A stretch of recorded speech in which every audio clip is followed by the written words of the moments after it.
Hey, what's up, guys? Welcome to Lawsplaining the Interwebs. I am your host, Nick Rekieta of Rekieta Law, the man who apparently never sleeps. And with me today is special guest, Andy Signore. How's it going, man? Hey, Nick. Thanks for having me. Yeah, welcome to the show. How are you doing? Better, actually. I had really good news last night. My Kickstarter reached its goal. A mystery donor dropped over $1,000, and it's like, I'm funding the project. I was like, boom, awesome. So we're still reaching stretch goals and stuff, but I'm excited. We're finally, at least Kickstarter will give me my money. That's always a good thing. Always the best. Doesn't necessarily give you the money if you don't reach the goal. So the initial goal's there, but we still got stretch goals. So yeah, I'm thank you for coming to tell the story. People can look me up there too. We'll talk about that, I'm sure. But I'm in a good mood these days. Good. So yes, just to the people who are here currently, more people are going to filter in, I'm sure, as we get going. But to the people who are here currently, I have included a link to the Kickstarter right in the description. We'll be talking about that as we get going, or as we start getting into this. First, of course, I must confess, I'm familiar with some of the brands that you've been responsible for, but I don't know much about you at all, and your story in general. So I'm hoping that you can kind of fill me and my audience in. I'm sure many of them know you because they're better at the internet than I am. But yeah, I was hoping you could kind of fill me in, talk about what happened to you over the past. It's been like a year, right? Yeah, sorry, I was making sure I had my sharing it out to my fans as well and up on the YouTube so I can see people talking because I realized we're live. Yeah, we are live. We're live. So I mean, a backstory, I guess, on me who don't know me. I did a lot of content I'm very proud of. The biggest of which was probably a show called Honest Trailers, and that show was a behemoth. Got us Emmy nominations. We got to work with Ryan Reynolds. He did the Deadpool trailer. I was very proud of a lot of the things we did there, and so that was part of a brand called Screen Junkies, which I was very instrumental in creating and doing. But a lot of people don't even realize there's other ones. I did a show called Man at Arms, where we built swords in real life, and some other properties across the internet. So very responsible for a lot of popular online content. Screen Junkies being the biggest, sort of where I came from. But I've been making content for a while. My proudest thing is this. I will humble brag. Yeah, humble brag all you want. This is just a real brag.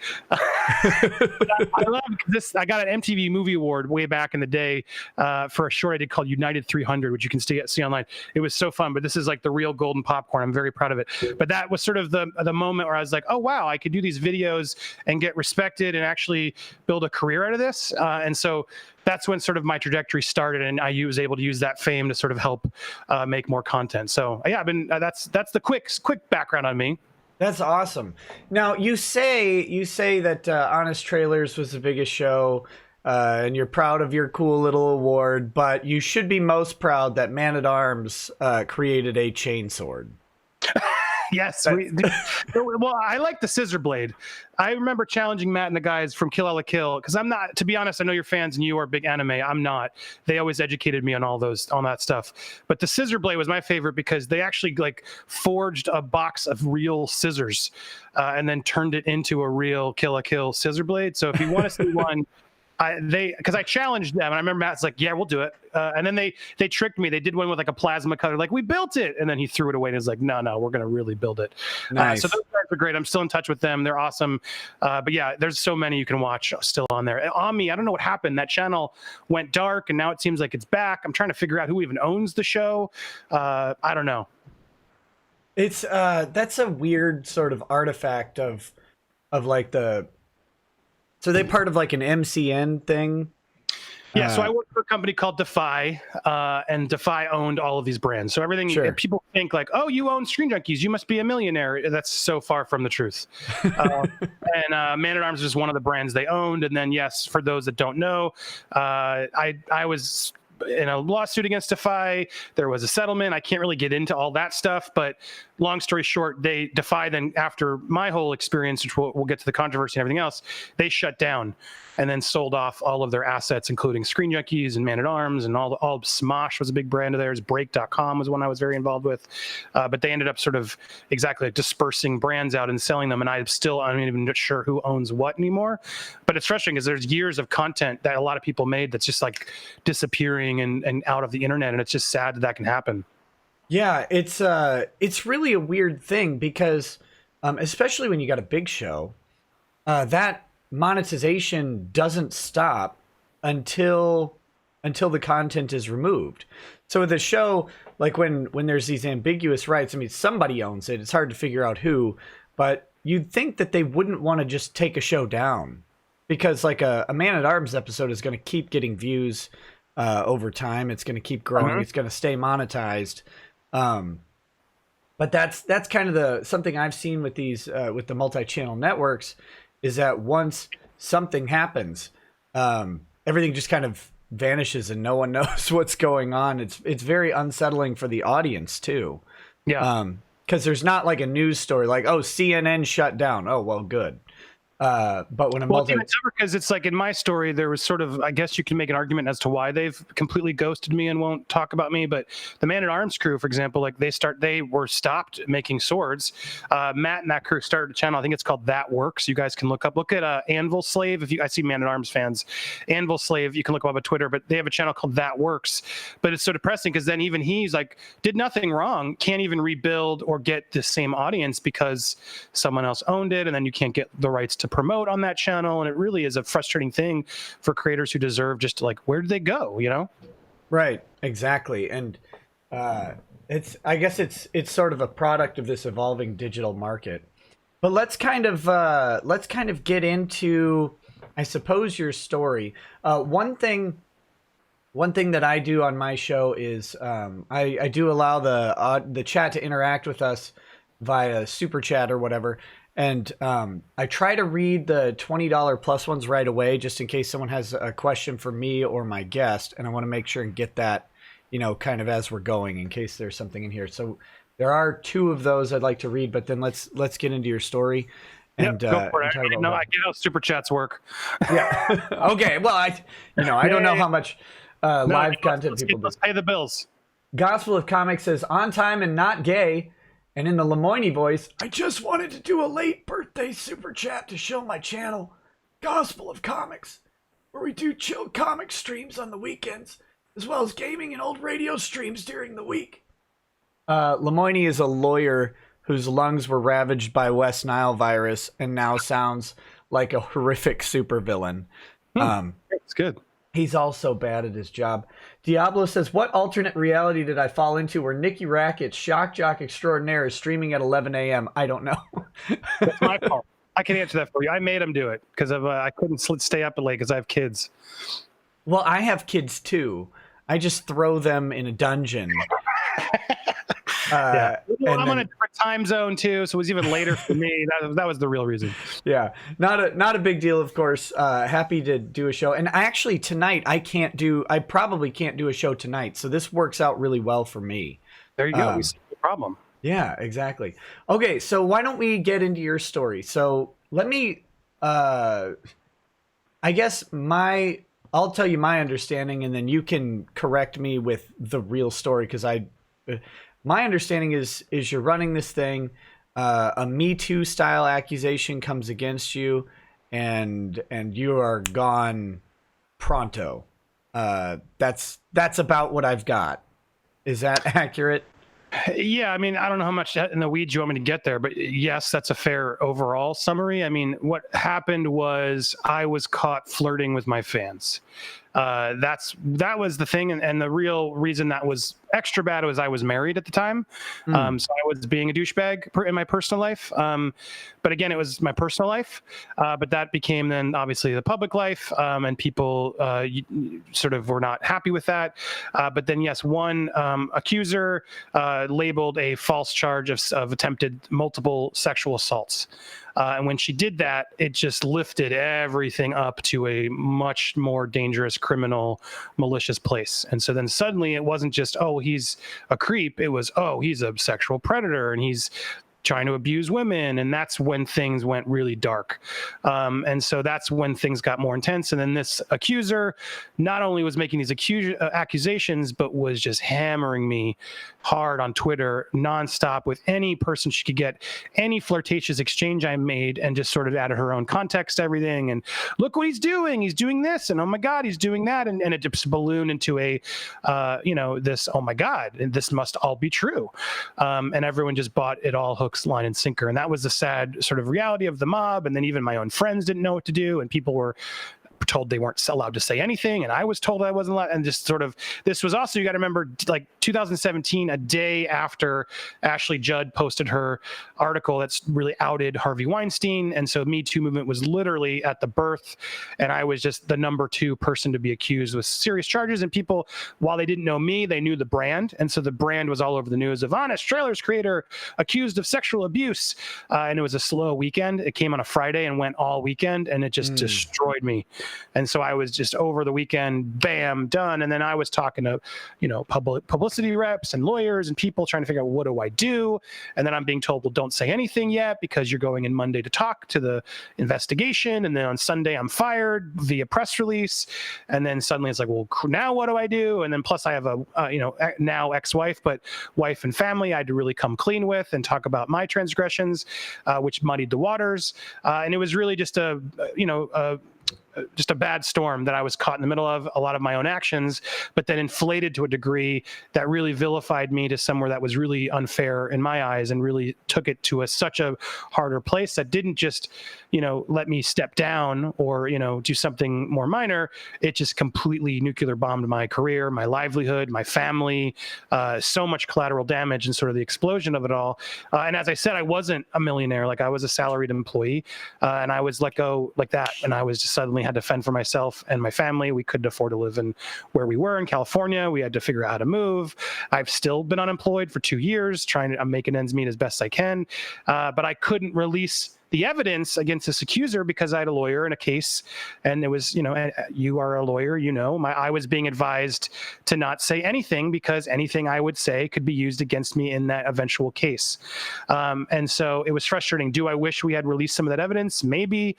Do I think I would have been capable and aware to handle it as well as I think I am now, with sort of the time and the real sitting with it all?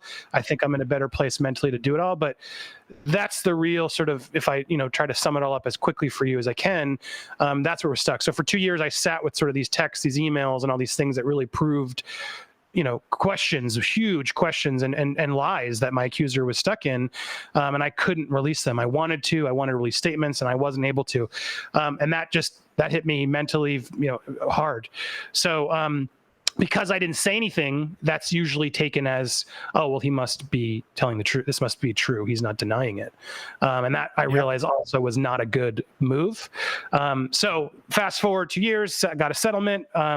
Can't talk about that, but I can talk about the fact that I need, I can release the accusations and the people who weren't working there. These weren't employees. It was so many misdirections. And I'm sure with your case that you're doing, Vic, and everything else. I mean, you're involved at least in supporting that case. Right. Just so much happening that you want to get to nitty gritty and explain and point out the problem, because it's not always cut and dry. It's never black and white. And there was so much to sort of unveil and release. And so that's when I did my sort of 17-minute video statement, finally coming clean, dropping all the receipts, showing the relationship, a lot of the things she was lying about, proving she was lying about it. And that's when a lot of people finally were like, whoa, wait, what? And that finally got me some momentum again to get the spotlight back. But sadly, the mass media didn't care. They had already sort of took me out and didn't want to even adjust headlines or do any follow-up at all, because my statement really ripped them apart. But that's where now I am. And I'm grateful for you giving me the chance to talk and explain my story. Happy to tell more. But that's the main summary of everything that happened. Yeah, it's amazing. And there's a lot of different pieces I want to kind of get into, because this is this whole cancel culture is what you call it in your Kickstarter, is a fascinating thing.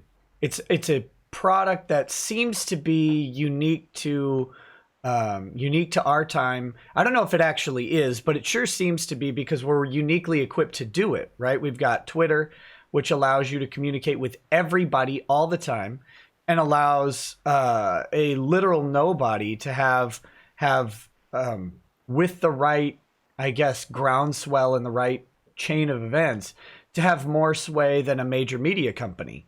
And then that in turn influences major media companies, because they work on the same clickbait, the same internet metrics that we all do, except that's how they're like reverse engineering content generation for news media, because they're like, well, what do people care about? Oh, we'll report on that, rather than reporting on things and then having people care about it. It's like we've switched that whole role. So now we're kind of situated to do this. So I am kind of curious about whatever you can say about your accuser. We could, not your accuser herself, but like the situation that led up to it in just a minute. But first, I'd kind of like to talk about the legal advice that you got, which is very common legal advice, right? It's be quiet. But what I'm wondering more and more these days is if that is, for certain people, the absolute wrong advice. And I wonder how you feel about taking that 2 years to just sit and stew in that.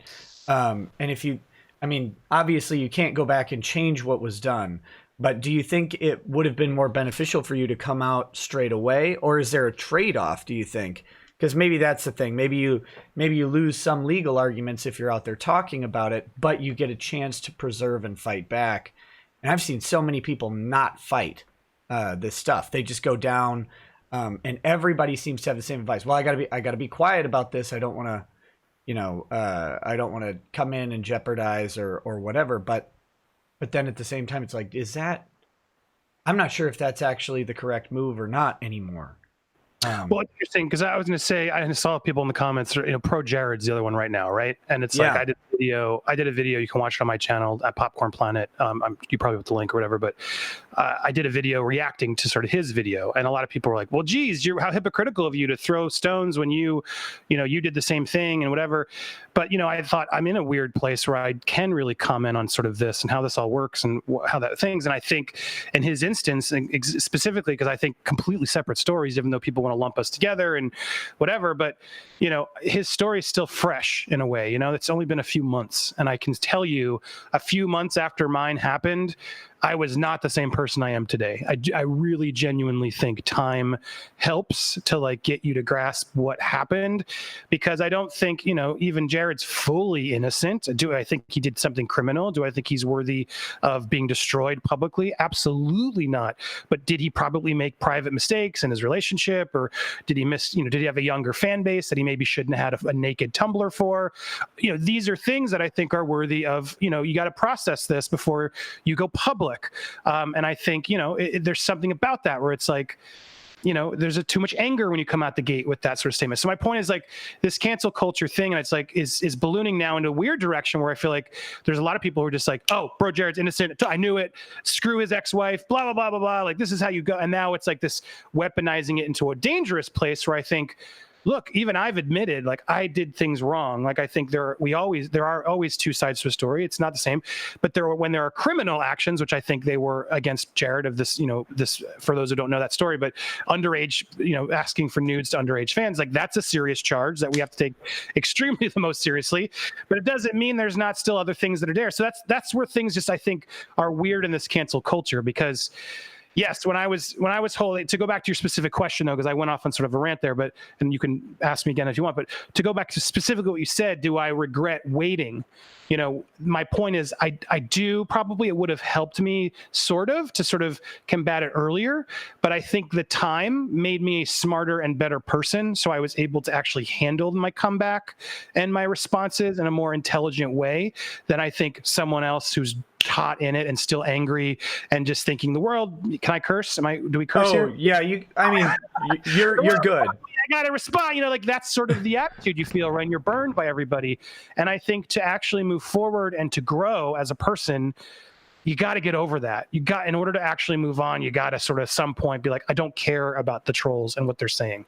And I think that's where people sometimes stuck. And when you make your apology video while you're still angry, don't get me wrong, I'm still angry, but you got to navigate it, right? And so that's where I feel like, yes, did I get bad legal advice? Probably. Could she have, at the same time, I can't get into the details of what happened, but I think Right. for the case sake, I don't think I did, but for my career and livelihood, I might have. So that's where things are different. So it's tough. Do I think I'm now able to process it more due to the things I lived through? Absolutely. Could I have probably done better damage control right out the gate with actual a PR team then? And if I had the money to properly do it? Yes. Do I think Chris Hardwick did that better? Yes.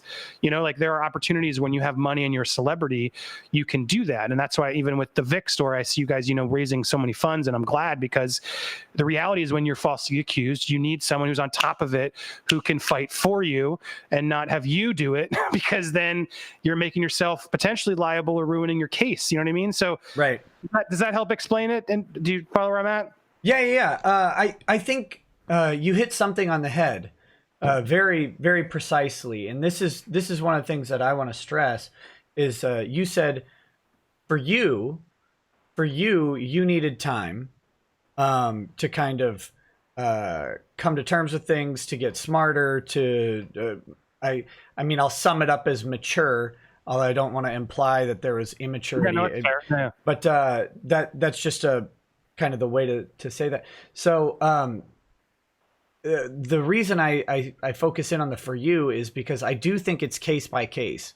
But I think what I see with lawyers, and this is in every aspect of life, like lawyers are still using analog TVs or whatever.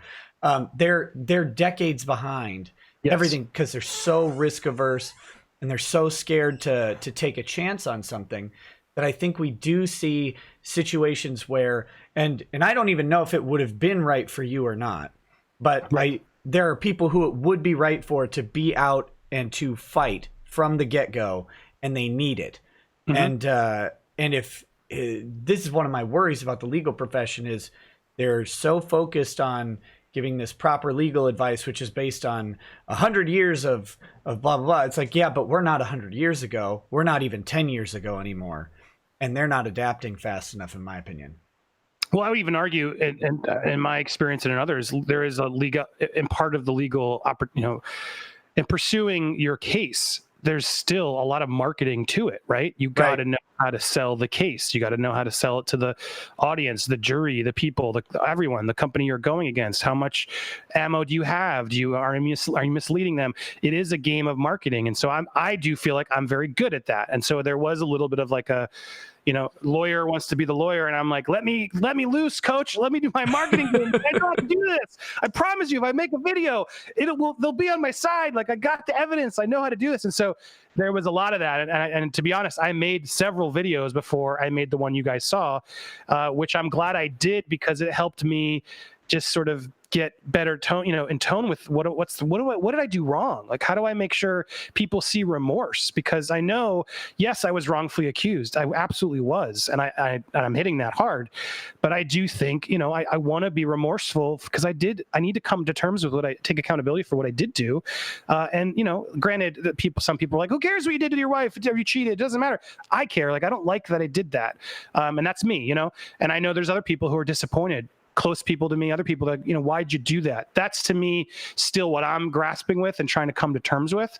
And I think I realized I have to be more genuine and honest about all of it if I'm going to be able to attempt to even get some sort of second chance again. Because if you just go forward and say, I didn't do it, everything's right, nothing I did was wrong, it's just, that's not always the case. There's going to be people who are going to argue with you. So right now, I'll still sometimes engage with the trolls who are like, you are an abusive boss and da-da-da-da. And I'll say, first of all, who are you? Did we actually work together? Can you give me, for instance? And then they always, they can't because they're just trolling and reading some disgruntled ex-employee who said something, and then and so that's where it's like frustrating, because there's narratives that then sort of get taken by the people who want to fight you. But the reality is, like, I wasn't an abusive boss. I was sometimes difficult to work with. There was a lot of pressure on me, but I never abused anybody ever. And so I do still get triggered when people are sort of labeling me the abuser or the predator, because it's like, that's not what I was. And so, yes, that still makes me angry to an extent, and I'm going to defend myself against those charges. But, you know, I can still acknowledge and realize I made mistakes. I'm human. I messed up, and I'm going to try and atone for them. But I'm not an abuser, and I'm going to fight hard if someone labels me that, because that is a career killer, and it's just not right. And that's, you know, something that needs to be said. Yeah, absolutely. So what I'd like to do is, to the extent you're comfortable, and if I ask any questions that get like too personal or stray into any legal areas that you cannot discuss, please, no comment. Yeah, just say, you know, I can't talk about that. That's fine. That's not a problem. If you will let me, I'd like to ask you a little bit about, you said that you were married at the time, but you know, after this, it seems that you and your wife have split. Is that related to what happened, or is that just kind of coincidental with what was going on? I don't want to get too deep into your personal life. I want to know the extent to which these accusations and stuff impacted your relationship. Yeah, I mean, I don't want to get into that topic very much, but I'll say, or really at all, but I will say I was unfaithful to my wife, and that was enough of a reason. The accusations put it to light, and I wasn't honest about my past. There were relationships I was in that no one will ever know, because they were normal consensual relationships. That's the reality. You know, only the people who were unsure or confused or supporting my false accuser came forward with, you know, accusations.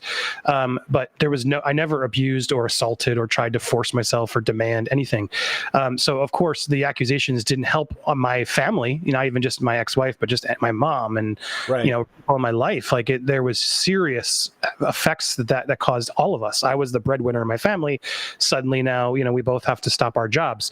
But yeah, I don't want to get into the weeds of the personal life, especially because I put them through enough. But to answer the question, yeah, I want to take accountability for what I did do. Yes, I was unfaithful, and that was enough of a reason and enough of like sort of a living of a lie in my life that I'm not proud of. And I will offer this advice to all, but I mean, that was the answer, but there's probably someone in your audience, and I did this once on a podcast, and if you'll bear with me, I want to do it again. Guys, if you're out there and you're living a lie to someone you love, it always comes and gets you. Like, I can't tell you how relieved I am to finally be living honestly, and to be able to come on a live stream and not be afraid of, oh, well, Nick might have this on me. He doesn't. Like, it's all it's all out there now. I gotta like come at me with what you got, because I'm ready to defend anything, because I know there's this weird relief in a way when everything happened, because while it was the darkest point of my life and I hit bottom and it was hard. Now with time, I can like see like, well, crap. Now the chains are off me. Like the weights are off me. I can finally be the person I always hoped to be in my relationship and with my friends and my family, and be there for them, and try to not be such a narcissist and egomaniac and some of the things that I know I had qualities of in my past. So I implore you, as someone who's been there, if you are now in a spot where you feel like you're dug in that hole and you're just keeping the lies going, like, just before it gets worse, like go to the person you're doing it to and just come clean, because it always comes out. It always comes out in some more uglier way, at least from the stories I've been told, because a lot of people have opened up to me and told me about their infidelities and the things they've been doing. And I really try to, you know, not judge and not call them out, but try to help them understand, like, there is a light at the end of the tunnel if you're honest with yourself, and you actually, you know, you can sleep around with women if you do it, you know, like tell them what's happening versus not tell them what's happening. And if that's a life you want to lead, then live that life. It's not fair to the ones you're hiding from, because they didn't sign up for that. So I was living a lie. I was not in a happy place. And I think that's what led to my downfall, especially my private life. And I think that pissed off a lot of my friends too, because they knew my family, and I was painted a family man. And I am very bothered by the fact that I did those actions. And I understand why some people would never still want to be around me, because they think what I did was really terrible, just even that betrayal. So that's my comment there. Yeah, and that's fantastic advice. I would echo it. Um, Especially, let me double or triple echo it. If you're in any sort of limelight, if you're in a prominent position at a employer, if you're if you're on the internet at all, I mean, even a prominent commenter on a message board or something, any of those things are liable to come out at any time. The second someone gets you need two things. You need someone to get the wrong or the right, I guess, the correct information that you don't want out, and then you need someone to decide that they don't like you for more than 3 minutes, but less than 10. That's all it takes. That's all it takes. So yeah, well, I didn't want to get like too far into the relationship stuff. I just know that this type of thing can be stressful. So I was curious as to what. It was very even beyond the personal stuff, like just the employment, like the income is gone, right? And so, right. I had to sell our house and move, and thank God we could do that. And then, the limited money that I may have that comes in is already gone. And so, this Kickstarter is a way to sort of encourage in my YouTube channel that, thank you for those who've subscribed. Please keep checking it out or go subscribe. That's really paying me right now because I'm still looking for work, like real work. But like Uber is my option right now. Even like Walmart in Florida, they're like pushing out tellers to do the automated robots instead of like the people there. And so like finding a job is tough because I have a weird skill set. I'm a senior exec at like a digital content creation, and I live in Tampa. It's not very easy to find. And so it's hard. And then with my history in Google, that people don't want to take that chance. And then someone in another field, I don't have the experience that I need to sort of go to that level. And so it's people just say, oh, whatever, go work and do whatever you want. But it's like, no, dude, stop assuming you know my life and that I'm trying or what I'm doing, because it's difficult. It's incredibly difficult. And I'm doing what I'm good at, hoping enough people will see my genuine comeback and hopefully give me a chance and fund the Kickstarter or Patreon or whatever I got going to let me keep churning at it, because it's slowly getting there. But the YouTube algorithm and all those things are really hard to sustain. You can't live off of them. And so people don't understand that. And then it's like I'm there begging for super chats when I do my live stream, and I feel like a beggar. But it's like, guys, like you got to understand, if you're sitting here for hours enjoying it, like drop a couple dollars and do it right now for Nick, because it's like that's how we do this, and that's how this sort of stuff works. Because when you're enjoying someone, drop them a couple bucks. That's just what you do if you're watching their content. Because network TV, movies, they had the funding, but if you're watching a lot of the stuff on YouTube, people sort of want to turn off ad blocker and say, screw that, I'm not paying for it. But they're just going to stop creating for you. It's stressful to not only the money, but then the delivering content. As often as YouTube requires you to deliver content, it's hard to then have a job and then deliver 4 videos a day. Otherwise, YouTube doesn't take your channel seriously. So it's a struggle, to say the least. And so all of those problems were tough, because the financial one is the hardest, because I do have a family to support. I have child support payments. I have, I got a roof over my kid's head. I need to make sure it stays there. And Uber doesn't even really cover that with gas mileage and your things. So it's like, you got to do what you can do. And that's hit me the hardest, of just trying to do it. So that's why I realized I had to get back up and fight back and get back online. And I started it a year before my video, which was really hard, because I got hit hard. People did not want me to come back. People were like, go away. You are a rapist. Go away. You don't deserve a comeback. There's no second chance for you. And that was really hard. I had dark days during that whole period too, because it was like, what am I doing? Maybe I should just go move to Europe and just give up on everything. But I realized there was just, I couldn't, for my family, for my kids. I had to fight back, because I knew they don't know the whole story. At some point, I'll be able to tell them the whole story. And then hopefully I can turn things around and get back to just doing what I love, and hopefully make some people proud of me again. And hopefully this time be better at it. I'm not going to please everybody. I am human. I'm sure I'm going to mess up again, but I'm never going to mess up at the extent I did, because I'll know now, I'm more accountable. Like, I can't flirt with a fan even if I wanted to now.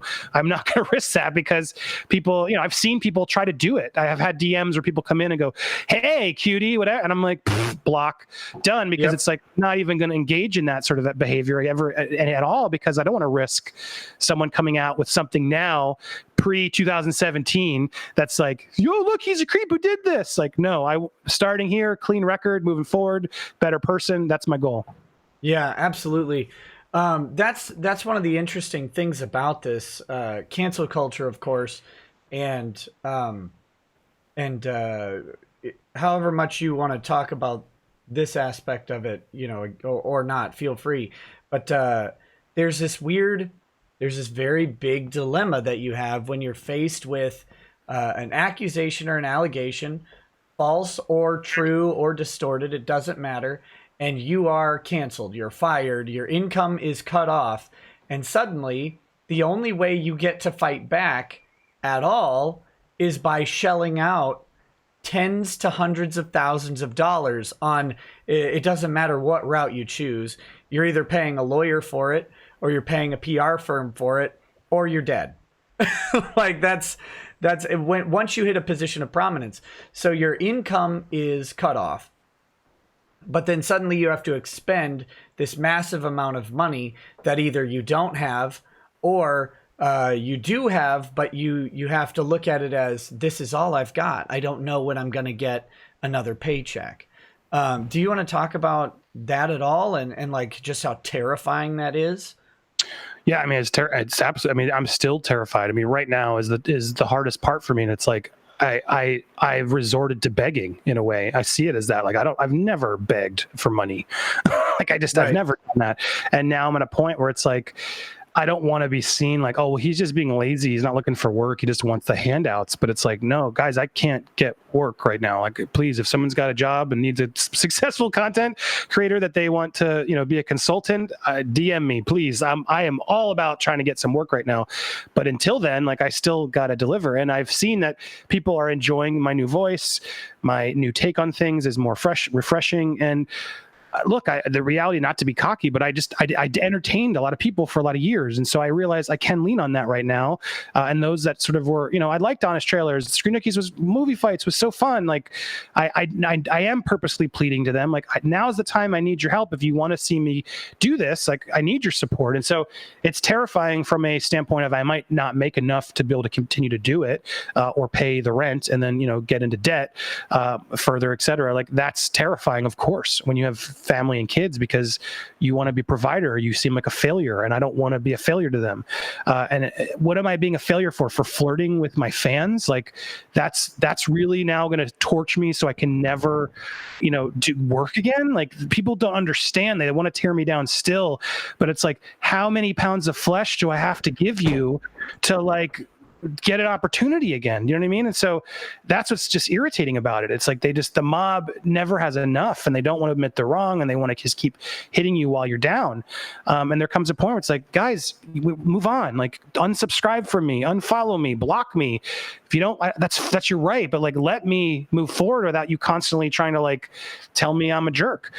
Because none of these people know who I am now, and I'm trying to do more interviews and get out there so people can hopefully see that I am really attempting to try and change and be a better person. So, and even revealing that self of me is scary, because, you know, it's terrifying to like open up as much as I am, because then people will use it against you or think you're fake, or there's so much to it. So I try not to go there. And thankfully I'm in a new relationship, and she keeps me very positive, and she's so positive. And that's part of the appeal of why I'm happy in my relationship, of just like, you know, to have that, a partner who can remind you, like, think positively, like, don't go down those wells. Like, don't get into the toxicity of Twitter, like, get offline, let's go for a walk. Like, you got to be reminded, and you got to do those things to help you not fall into the fear, because fear can really take you out. Fear can do a lot of nasty things to you.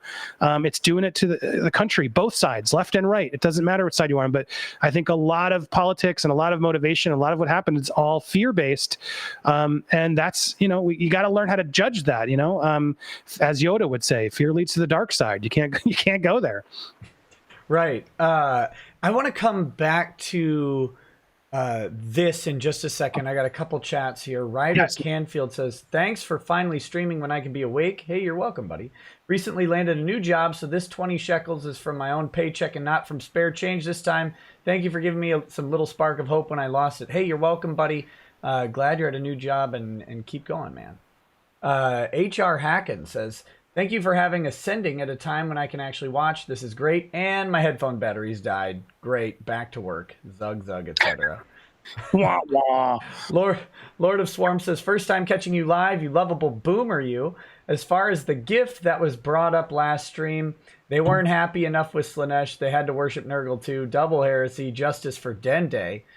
Oh man, last night's show was something else. I released a bunch of they're called I don't know how much you know about like the recording industry for voice acting and stuff like that, but I released these things called wild takes where they're in studio, the mics are on, and they might be doing a blooper, they might just be warming up their voices or whatever, but they recorded a bunch of stuff in character, in like licensed IP characters. Oh, that's fun, yeah. And then but it's like some of it was hilariously offensive to some people. I mean, I don't care about anything, but some people would find it very offensive. Of course, the problem is that all of this stuff violates not only their company policies, but it violates what they put forward as their public image and what they have done to Vic in this instance. Yeah.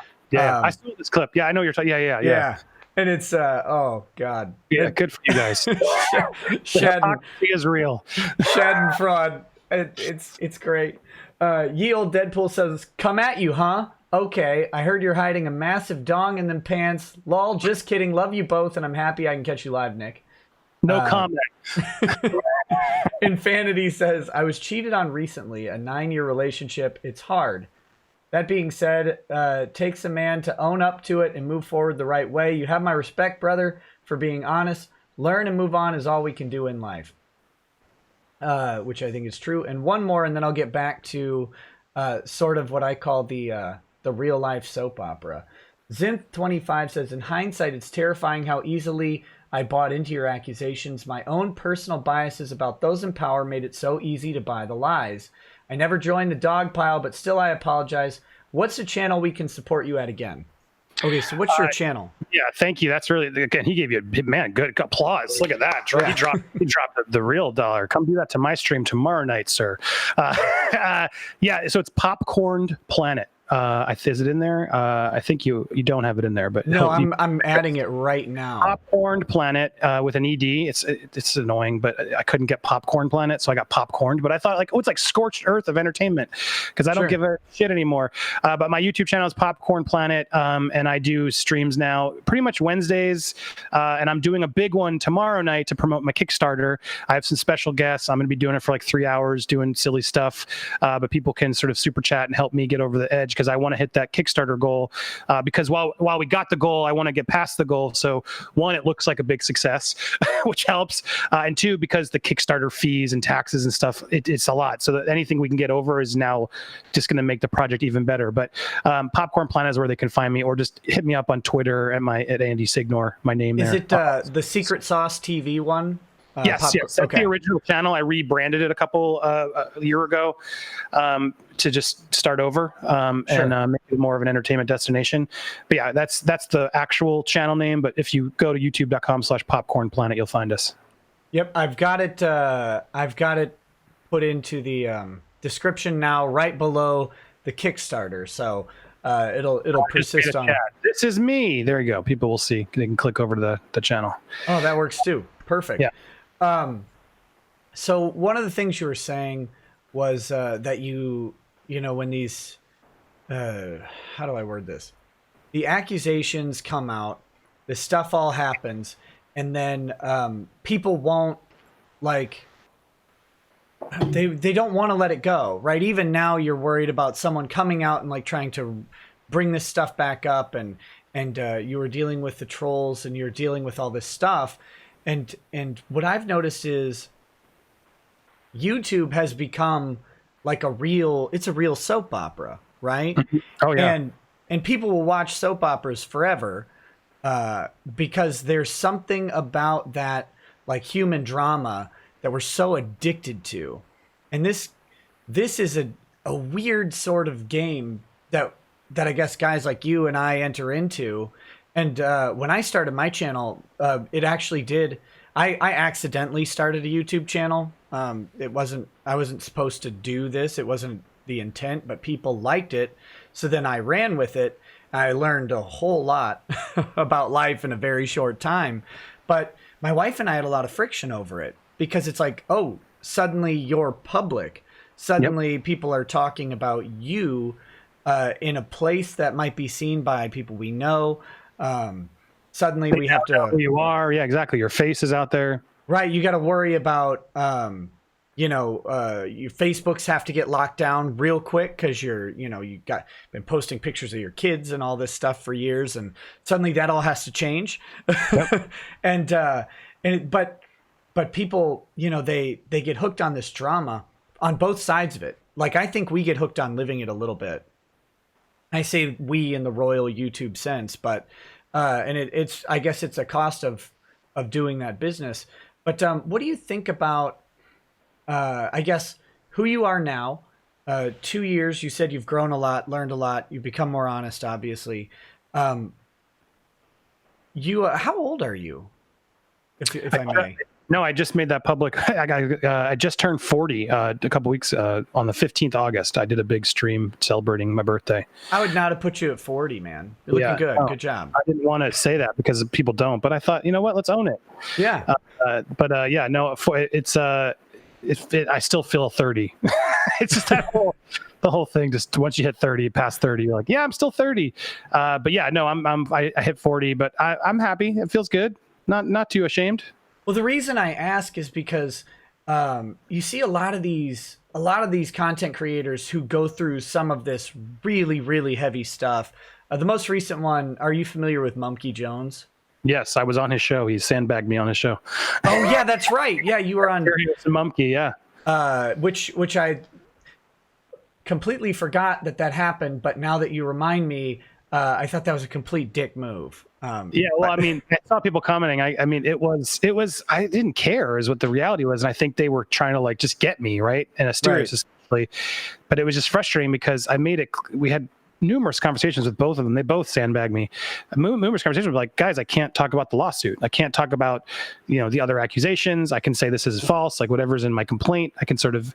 Those headlines is what I can say, but I'll come on your show, but I can't talk about it. And they're like, oh yeah, no, don't worry about it. It's a show called Boomer versus Zoomer. We'll talk about the headlines and stuff like that. Don't worry about it. And then it was just clear. I saw him with the Monster Energy drink and I was like, oh, this is about, and I realized we were live and I was like, you know what? I'm not going to leave. I know that's what they want me to do is just leave. And so I'm going to sit there and make this harder on them. And I was proud that I made Asterios leave because he didn't have to stick around. He just got too annoyed that I was like, I'm not talking about it, dude. I'm not going to trust my lawyer over your stupid podcast any day of the week. Right. And they didn't have all the info. And I even said, I'll come back. But they just wanted to just get that little sweet revenge hit. And, oh, yeah, look at us doing the drama. And it was frustrating to say the least. And I was stressed at the time because I'm like, oh, man, this is the least thing I need right now. Why are they like, why coming after me? Like, it's clear there's more to the story and you just need to be a little dick. So that was frustrating. But anyway, Mumkey Jones, it's weird because now he's like, he's doing crazy drama in that he seems to have gone crazy and suicidal and breaking up with his ex. And it's like, and what's weird is, as you say, the drama, like, and I've said this on a couple other podcasts, but it's like, I'm like, is he for real? Is he like Andy Kaufman? And it's just like a Kaufman-esque performance art where he's commenting on the whole cancel culture by canceling himself. Like, I don't even know anymore. Yeah. First of all, the sheer irony of Asterios sandbagging someone to try and get them to talk about an ongoing lawsuit is absolutely mind-blowing. Because so my channel started because I covered the lawsuit between Maddox and Dick Masters. Yeah. And of course, Asterios being part of that. And Dick, you were on Dick's show the other day. Dick was out in front of that from the get-go. Marketing guy, he knew his attack and he did it very, very well. Asterios, on the other hand, he would barely come on Dick's show, and when he did, they couldn't ever talk about anything. When he showed up at live shows, he was always like in a character and tried to do this gag where like, oh, Asterios isn't here. And he would never talk about it. And it's like, so for him to do that is frustrating. I mean, he's immensely, it's clear he's just, I do think he's funny, but I think he's also immensely insecure, and he doesn't want to be in the confrontation. And it was just frustrating to me because it was like, dude, I've never done anything to you. Like, what are you doing? I was honest to him, and I was there to promote his dumb show. It was still a click. They still could have done, used me in a way to sort of still get the views without sandbagging me. But it was funny because there were people who wrote me afterwards like, it backfired on them because I just think it just was uncomfortable because they just thought I was going to be like, oh, you got me, I'm caught. But it was like, well, no, I can't legally talk about it. It's more than you think, and it's complicated. And it just became this fight, and it was just stupid. And it amps up to what you were going on, the YouTube drama of everyone now has to resort to these tactics and get you and weird misleading headlines and doing all stuff in order to beat the algorithm, to get the views and get the podcast more clicks. And it's frustrating because that to me is the perfect example of those guys just go too far, and don't know the lines. And it's like, and then the audience that supports them going that far is really just dangerous because they're like the Joker. They're just anarchists that want to watch the world burn in a way, and that's just what's scary about it, because it's like, look, there are lines, you got to be careful. And that did potentially affect my lawsuit and how things go. And for a stupid joke on a podcast, like it was stupid. Yeah, absolutely. So what I was getting at with the guys like I see with Mumkey and I think Asterios to an extent is guys come into and ladies, I guess, come into this YouTube or public sort of eye. I think a lot of people are doing it way too young, I'll say.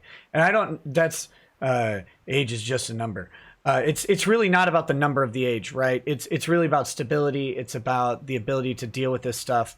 One of the things you talked about, and this was a quick learning experience for me too, is you have to ignore the trolls, right?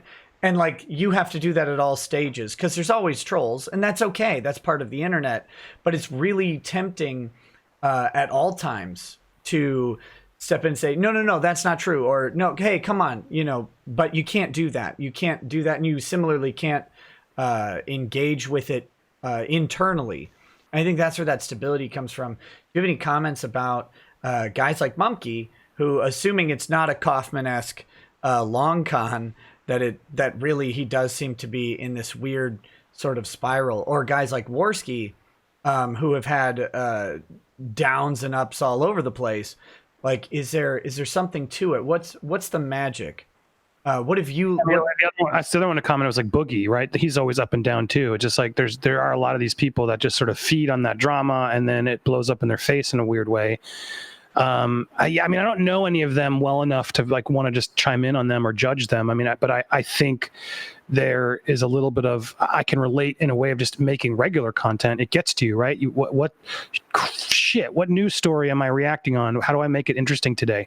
And right. I think we're at like a 10 different level version of it, of just a crazier, I got to even be more psychotic about it type of level. And that's where it can clearly go off the rails. But I'm sure, you as a content creator, now, like, it's just like, well, shit, who I interview to keep this interesting? I got to keep my views up and keep this channel engaged, and all this stuff is crucial. And so you don't want to just put up a reaction video, is what I'm always tempted with. Like, how do I make this reaction video actually say something? How do I make sure I'm on top of the trends? And so I think with them, they're just sort of so frustrated by it all and willing to go over the line that it just, that's what we see. So look, if the monkey thing is real, I feel bad. Like, I don't wish anybody harm. And if that's really what's happening, that's sad for him. But it is a little tough because it's like he's dug a lot of his own graves that sort of people are going to want to see him fail and be canceled. I don't want anyone canceled. I've been through it. Right. I wouldn't be my worst enemy. So if it's true, I hope he's getting help, and I hope people are supporting him, and I hope he can learn from it, and it's not going to happen in a month. Like, he needs to be offline for a year and then come back. And then I think he could have a comeback, and I think people would respect him for that. Let me rephrase that question because I think I worded it to kind of focus on people, but that wasn't my intent. My intent was based on what you've learned over the past 2 years dealing with this and growing. What do guys and when I say guys, I mean generally, what do people need to enter into this space? Like what's part of the magic? I mean, you're making your comeback. You think you're in a better place. You're ready to deliver content that people want to see. You've got your Kickstarter going, which I do want to bring up like on screen in just a minute here and kind of talk about it. But what is that magic thing that people need to know to do this? Because I get asked all the time, how do I do this? How do I do what you do? How do I content creation in general? Like, how do I build a channel? But and like, you know, all my kids want to be YouTubers and all that stuff. What is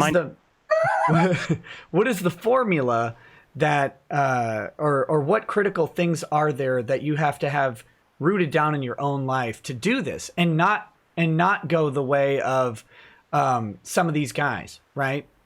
Yeah, no, it's a great question. I mean, I think you need to be self-sustained in a way, or have some money or no job that you can savings or whatever you can do to sort of do it. Because right now YouTube doesn't, I mean, it's weird. There's like have you heard, what's the girl who has like van life? She just literally lives in the van and like overnight had 5 million followers. It was insane.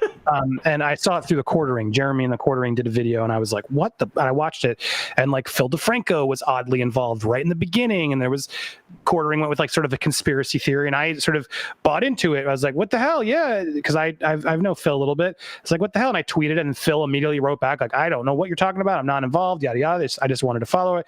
And then I thought that could be true. Phil likes to follow the trends. He knows the trends. He knows what to do it. So I didn't mean to call him on blast, but my point is like, it's weird. Like YouTube is crafting sort of this new van life is what the trend is. And I'm sure she has a snake. People might know her. I don't really want to plug her. She's got enough plugs. But the point being like, there's an instance of just some woman did this thing where she outfitted a van, right? With a bunch of stuff in it. And she has a pet snake and she's beautiful and, you know, well spoken and shoots the videos well. And overnight, millions of views.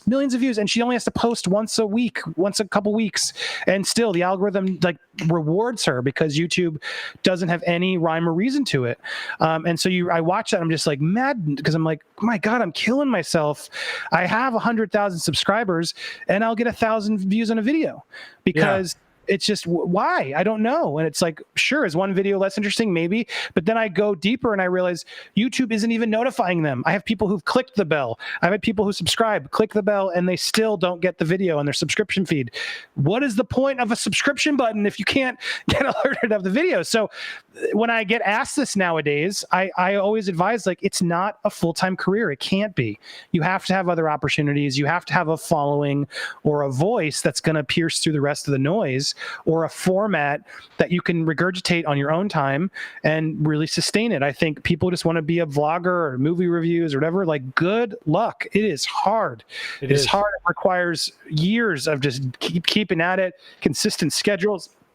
You have to upload often. Usually when we did Screen Junkies, you know, it was weird. It's a different time, but I built 2 channels, like 6 million subscribers back in the day, the All Me channel and Screen Junkies. And so I was very instrumental in how that went down. And when we did Honest Trailers at the time, like, you know, that was the behemoth, right? That earned multiple millions of views every week, guaranteed. We knew it was like, it clicked. It didn't matter if YouTube promoted it or not. People just wanted to see it. It became a brand that people wanted. So that's one way you succeed. You figure out how to create that digestible, reoccurring brand, right? But then it was like, well, how do we do more than this? And then I was slowly introducing new shows and did the Screen Junkie show and then movie fights, because I was like, well, if we're going to do more content, I want them to see the people behind the show they like, so they can grow and we can build a platform with people and they respect us because they like that show. And hey, we're the guys who did that show. And so that was very instrumental in sort of my thought process to build that channel. And that's how I think it succeeded, coupled with Honest Trailers in its early days. Not to just, I'm sure other people had done it, but I really pioneered, I think, and did it first of like the, you know, what video do you want to see us do next? And at the end, what weird thing do you want the epic voice to say in his epic voice? Those 2 things created engagement where then people were like, oh my God, do it about this movie. Oh my God, do it about this movie. And say this, say that, say that. And suddenly YouTube couldn't ignore the fact that we had, you know, 10 times the more comments than the typical channel. And that rewards you when you're a YouTube creator. So, you know, engagement, consistency, a voice that's not like everybody else. You got to have your own voice, or you're just part of the same voice, and then you're lost in the crowd. Those are the things you need to know, and you got to go in knowing it's not about the money, because without Kickstarter, without Patreon, without sponsors, you can't live off YouTube revenue alone. It sucks. The revenue is crap. The super chats save my life when I do these streams, and so the super chats actually give you a respectable amount of money, whereas the revenue on a YouTube, it doesn't. So sort of to answer the question, I say right now it's tough, because it's a different game, and YouTube wants to promote the people they can get sponsors for, like Van Life and the Van Girl, and so it's like they are secretly putting forward and lifting up channels that they can succeed with, and then people who have done channels for years start getting lowered and interesting, and they don't promote them anymore. And then we have all these creators who are just like, what happened to me, YouTube? I built this audience, I have 20 million subscribers, why aren't people still watching? And then you have like people like Ryan Higa, who was a huge YouTuber. Now he's just burnt out, and now he does a podcast, and his views aren't as good, but still it's weird. You watch his podcast, and and then you watch his sketches, and somehow the audience and the algorithm promotes the sketches when he does do them, but then the podcast simmers down, and it's like sort of this weird thing that YouTube and the AI or something knows. YouTube's like, oh yeah, there's another podcast show, yeah, we'll give that to half your users. Oh, we did a real video, okay, fine, we'll alert everybody. It's sort of weirdly unspoken law of YouTube. Have you noticed that? Yeah. Well, I mean, I've noticed that. Here's what I've noticed. One thing you said really well. What? Sorry. You're doing well. You're at and I want to hear this, but I'm just my insight on your channel. Like you're at that cusp, or you're a new channel, because I'm at once you get to like 80 and 100,000 subscribers, YouTube throttles you a bit, and they focus then on more up and coming channels. Sure. And so you're at a rise right now where your channels are, and you have an audience who's engaged, and they're talking and they're doing it. So you're getting to ride that wave, and your views crush mine, even though I have more subscribers. But I'm curious, because I would kill for your live stream numbers right now. What are your learnings? Do you feel like you're successful right now? Oh, I'm extremely happy with the success of my channel. But I struggle with the same stuff. Like almost every live stream, people are like, didn't get a notification. I mean, for me, it's the consistency every night, 11 p.m. Monday through Friday. Absent, like this weekend, I'm going to be vacationing with my family, so I just can't probably do it. But typically every weekday, people know, and I have to do a lot of Twitter marketing for it. I get on the analytics, I get a ton of traffic from Twitter. Something like 30 to 40% of the viewers come from Twitter links as well. And so to me, that's a problem with YouTube. Just in general, I feel like my growth should actually probably be higher, but that's okay. I'm not complaining. Like I said, very happy with the success. Never anticipated any of this. See, my advice though is, because you said something that was funny to me. When I was at 6 million, I complained. I think there's just certain people like us that we always want to climb that ladder to the highest point, and it's like there's a point that I hope I can get to where I'm like, oh my god, I can pay my bills by doing the content I'm doing. That's enough. Even if I'm not at 6 million again, but I'm at like a million, and I can sustain it, and it's bringing it in. I think there's a weird thing. And do you feel like, I'm pushing it back to you, like, do you feel like there's that ladder you have to climb where it's never enough, or do you feel like you can get to a point where it's like, cool, I can do this YouTube thing now, and it's enough for me? At this point in time, YouTube is very much enough for me. I mean, I always want to do more.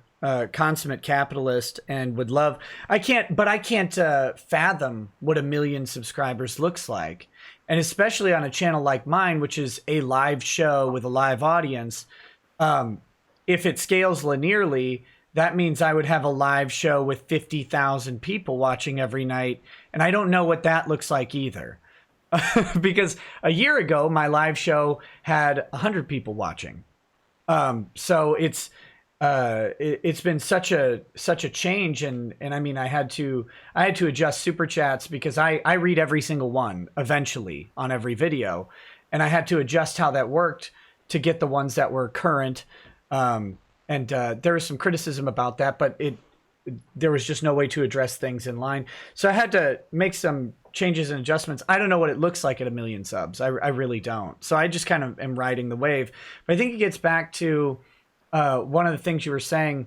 You were saying either have some money or have a job or have something before you get into this. And I think for me, I'm at a place in my life where should the worst thing happen and YouTube goes away, I'm financially independent for quite a while, just through a whole bunch of circumstances. And I mean, when I say financially independent, I mean we're not going to be on the street. Yeah. I don't mean that we would live some life of luxury or anything like that. It would be very, very tough, actually. But we've had worse times in our life than that. So I've gotten to a place where if everything crashes down, I will be okay. And that's a huge safety net and stress relief for me. But no, I always want to, I would love to see the channel grow more and more. One thing I've noticed is that what YouTube loves is one, videos that are 5 to 15 minutes. And probably that's what I try to do, yeah.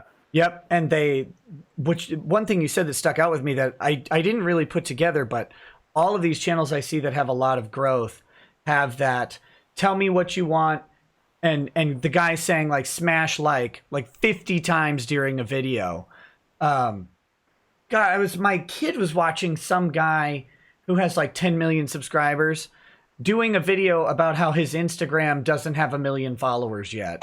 And probably had 1 million views, right? Yeah, and I'm like, what is this? One, why are you watching this? You're 6. 2, what is this content even doing? It's wish fulfillment, right? All the kids, and that's what's so scary. And I see it in my own kids, and I don't know if you do, but it's like, yeah, oh my God, 1 million Instagram followers. Can you imagine? Why doesn't he? He should. And then suddenly they dream about their own followers. It's like this weird, want to be liked. And we all do. And now social media and the internet has made it so much easier for us to like, oh, look, well, I'm popular because of my like counter. And now our kids are seeing that and growing up thinking that's the way it should be. It terrifies me because I do think that generation, the next born off of YouTube, it's going to be a depressed generation because we're all watching people play games. We're not playing games. Mm-hmm. It's like human interaction is crucial. And so it scares me for my kids, at least, I hope. But so I try to really take them off. I'm like, drop it. Let's go outside, get off the computer because you got to, or you just, and then when they do, their eyes light up. And there's real difference. But at the same time, it's like, you got to put the iPad on at some point to get things done while the kids are screaming. And but you realize it's a give and take. Yeah. With my kids, their behavior improves like 200% when we take away their iPads for like a week. It's amazing. Yep. But, by the way, I have to say, you know what? Smash that like button, double slap it, and then I need you to put a comment. Who's the next interview you want to see? Throw that in the description. Also, what zany question do you want me to ask? No, but I see that. One of the channels I like watching a lot, I don't know why, it's this guy named Davey, and he plays bass. He's this Italian guy who plays bass. He's got like 4 million subscribers. Good for him. And his channel used to just be videos of him playing different basses and like, here's a 25 string bass, like this big stupid thing. And I'm like, oh, that's neat. Now his channels are like these jump cut, meme filled things. They're very funny though. Like they're good. But at the same time, like this guy is an excellent bass player. But now I'm watching meme videos from him rather than watching him play bass because that's what YouTube loves. And he says like, slap that like button like 30 times a video and slap that. Yeah, right. And it's just weird to see that. And I was watching a cooking channel. 504, everyone's saying. Yeah, okay. Yeah, Davey, he's great. Like he and I'm not slamming his content at all. I love it. I watch these little meme videos and he goes on Fiverr and hires a bunch of bassists and then like criticizes them and stuff. And it's funny. Not meanly though. He's always pretty uplifting about it. But anyway, it's weird how that's what YouTube wants, and I get why. If people are in the comments and interacting, they are consuming the ads. They're watching more of a video as they sit there and type the comment. They're getting more watch time. All of that stuff helps out the YouTube itself. So that's why they promote it. But it's such a weird sort of culture to watch these channels put out content that has these nuts and bolts that have to be in it. I don't understand it. They don't want you to leave, right? It's all the algorithm to keep. They know what videos are people clicking on afterwards, and then it just the AI behind it all blows my mind of just like how they know what to suggest. Right. Keep watching. Well, let's talk about your Kickstarter specifically here. I'm gonna. How do we do this? I can pull it up. Well, I'm trying to figure out how best to show the audience. I have to take away one of us, and I think I have to take away you. Yeah, take me away. I'll talk. It's fine. Just a second. And that's Google killed Hangouts on Air, and I hate them for it. Because it had that cool face switch thing. Yeah, I'm still trying to figure out the best way to do call-ins. It's frustrating. Discord. I have two cameras. I have one that's on me constantly, and then I have another one that's on our Hangouts here. Got it. Since it doesn't switch, but I think there's anyway. I think there's some program other people are using, but okay. Let's get. I've got the Kickstarter pulled up here. There we go. Whoa, nice! $100 over since I checked. That's great. Perfect. Yeah, so I mean, you guys can check it out, look it up. It's the whole idea of the show. There's multiple tiers. 10,000. It's a lot for me right now. I'm grateful for it. It's going to help me not only get the show done, but keep me working for another couple months to do it. But the idea is to do a podcast, and then if I get more, if I reach my stretch goals, do some little mini docs. Was the real goal of just telling stories of people who have been canceled, and I think deserve a second chance or the path to redemption. When I was taken out, I had so many people reach out that were there, like telling me stories, and I have to be careful to make sure I vet that these people are actually worthy of redemption, that they're on a path to change. But it was sort of really disheartening, heartbreaking to see some of these stories. And so in that, there's a trailer they can go watch. But there were two stories I've shown now that I've talked to. I have a few more that are lined up, but one of them was a woman named Kaylin Ford. She was a conservative Canadian politician. She's in the trailer. If you go down in a minute, there you'll see her face. But there she is. But she was accused of being a white supremacist sympathizer, and then a white supremacist, and all these things, and was destroyed forever. She did say some questionable things, but she did it in the context of like this academic, challenge me sort of private dialogue she had with a friend years ago. And the friend was basically also in politics and wanted her out because she was threatened, and used these out of context things that were happening privately to sort of challenge each other mentally, and used them. And her competitors, the other side of the politician side of hers, pushed this out on a blog with anonymous sources, and the media just bought it, took it, and destroyed her overnight. And she couldn't defend herself, and they didn't care. What you said was too crazy. Get out of here. There's no excuse for it. And she's was destroyed. And she's a mom, really smart person. Just really sad what happened to her. She's such not does international rights stuff. It's just not at all anywhere near a white supremacist. Did she say some things maybe I don't even agree with, or should she say them at all? That's what we get into. We talk about it, how she's learned, what she's grown, what she's done, how that cancel culture affected her family, how she can't work any further. It's a really deep story, and it's not movies. It's like another area of someone, we talk about it in the story. She opens the trailer, but it's like, I never would have thought I would meet this person, let alone relate to this person and have something to share with her that we were so intently connected on, which was we were both canceled. And hearing her and vetting her and going through the stuff, I was just I'm happy and grateful I could start spreading her story out there. And she'll be one of the first episodes. And then the other side of the coin, it's not all just like Me Too is what I want people to understand. Like, people are canceled for all sorts of reasons. And there was another guy who made this film. His name is Dale Wheatley.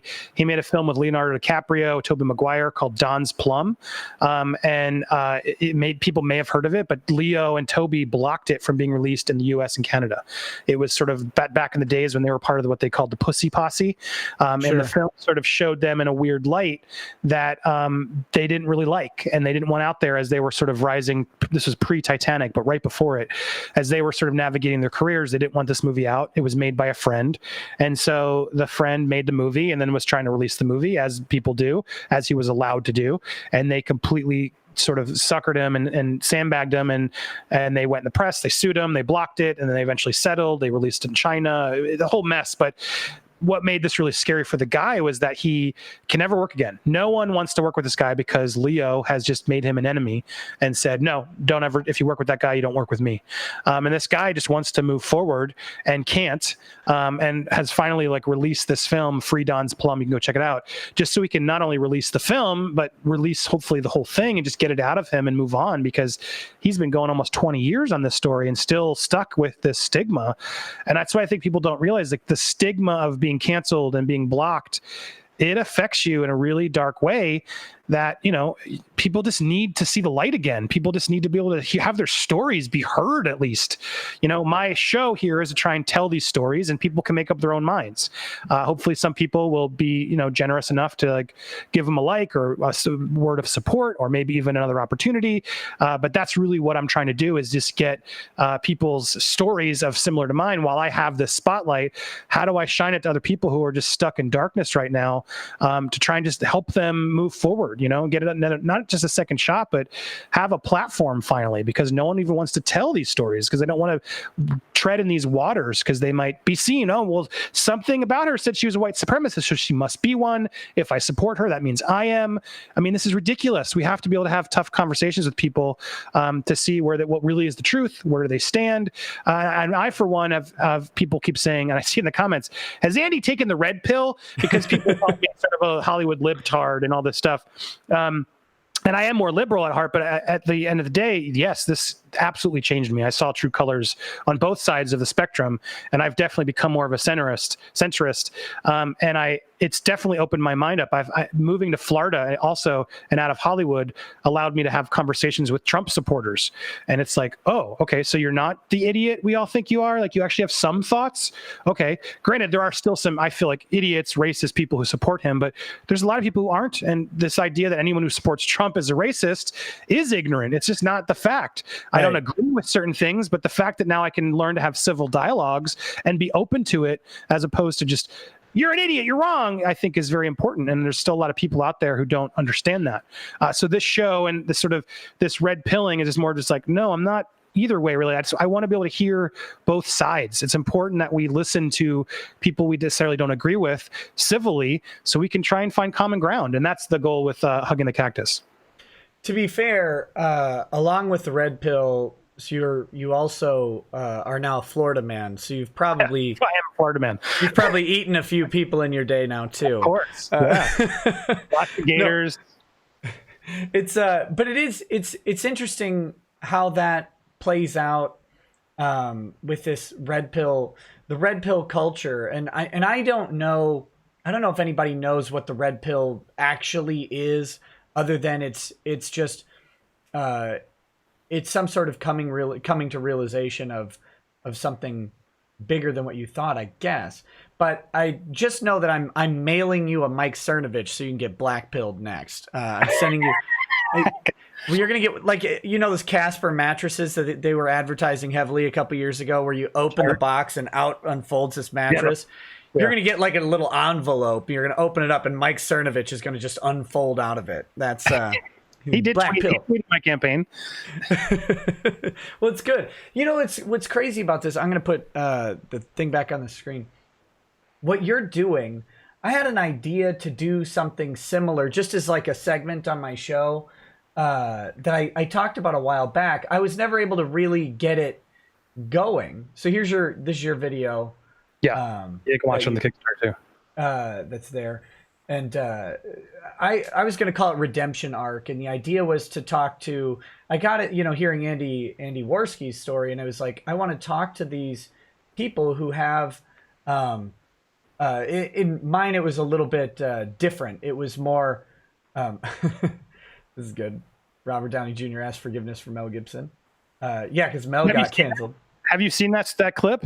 No, I haven't. Well, that's where I got the title from. People should check it out. It's a really touching clip. But Robert Downey Jr. was like at his lowest low, couldn't work, and of course, the person who gave him his second shot was Mel Gibson back then, before we all canceled Mel Gibson. And Robert tells the story about how he couldn't afford anything. He was out in the street and thought he was never going to work. And Mel gave him a gig and put food on his table and gave him a roof and helped him through recovery. And then he told him during that period, it's like, Robert, if you embrace what's ugly inside of you, if you hug your cactus, as he called it, you will come out a better person. And it really stuck with me. And then it was just funny because Robert Downey Jr. tells it. And then as he's saying, now, who would have thought? He said, just all I ask is you return the favor to someone else someday. I don't think Mel realized I was going to be returning the favor to him here on the stage right now. And it's a really touching story. But I really connected that story, this idea of like, that's where hugging the cactus comes from, of this. And, Sure. and people should check it out. But this idea of like, when you face the mirror and you face, whether you did it or not, you self-doubt. You think about, what did I do wrong? And when you really face and embrace the ugly, you can, and hug the cactus is what I call it. And I have that moment on the show of like, where did you hug your cactus? Like, where did you doubt or come to that terms? It really can change things. It really can put perspective in, and make you realize, okay, I don't like that about myself. Let's try and actually fix this, or make sure I don't make that mistake again, or with that person. So yeah, anyway, it's a funny clip, but yeah, it's ironic. Robert Downey Jr. asking forgiveness for Mel Gibson is it's weird. Do we forgive Mel Gibson? Who gets forgiveness? Who doesn't? It's complicated, right? Kind of.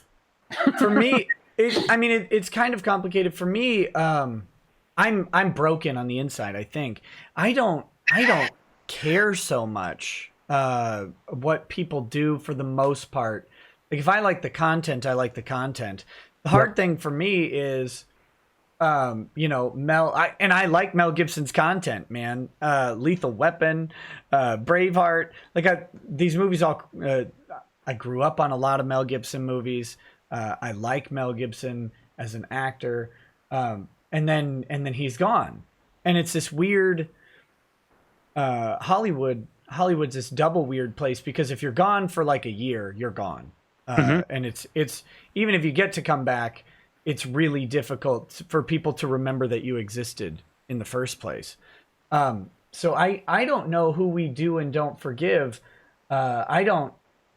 Because I don't believe in canceling. Even when I think that the person did something despicable, I'm like, well, but a lot of people do despicable things. And just because I don't know about it doesn't mean that they're somehow more deserving or less deserving than someone else.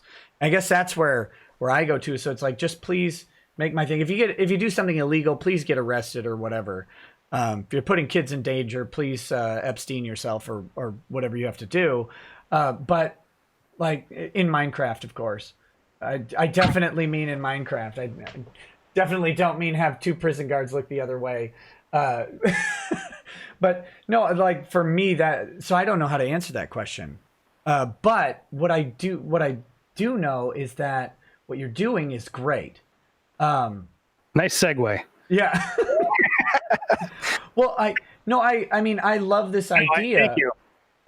Because we need the other side of the story, and we need people to do what you're talking about, which is be honest with what mistakes they have made, or be honest with people about mistakes that were misinterpreted. Like, I didn't make a mistake. Here's the context of what it was, whatever it may be, right? Get their story out and let them move past it, whatever it was, and then start and get people reacquainted with it. I really do think it's something we need, because like I said, I don't buy into the cancel culture in the first place. So I definitely want to see a place for people to come back. Yeah.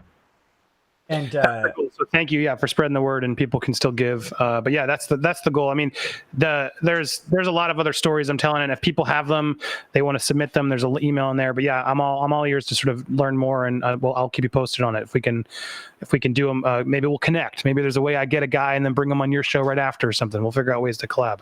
Yeah, I would love to, especially if they have an interesting legal case that I can talk about. I'm always wanting to help people. The Don's Plum guy, he's got a lot, and there's a lot of drama there with Leonardo DiCaprio. Yeah, we'll have to time that. I'll tell you when that's coming, and you can have him on there if he's willing.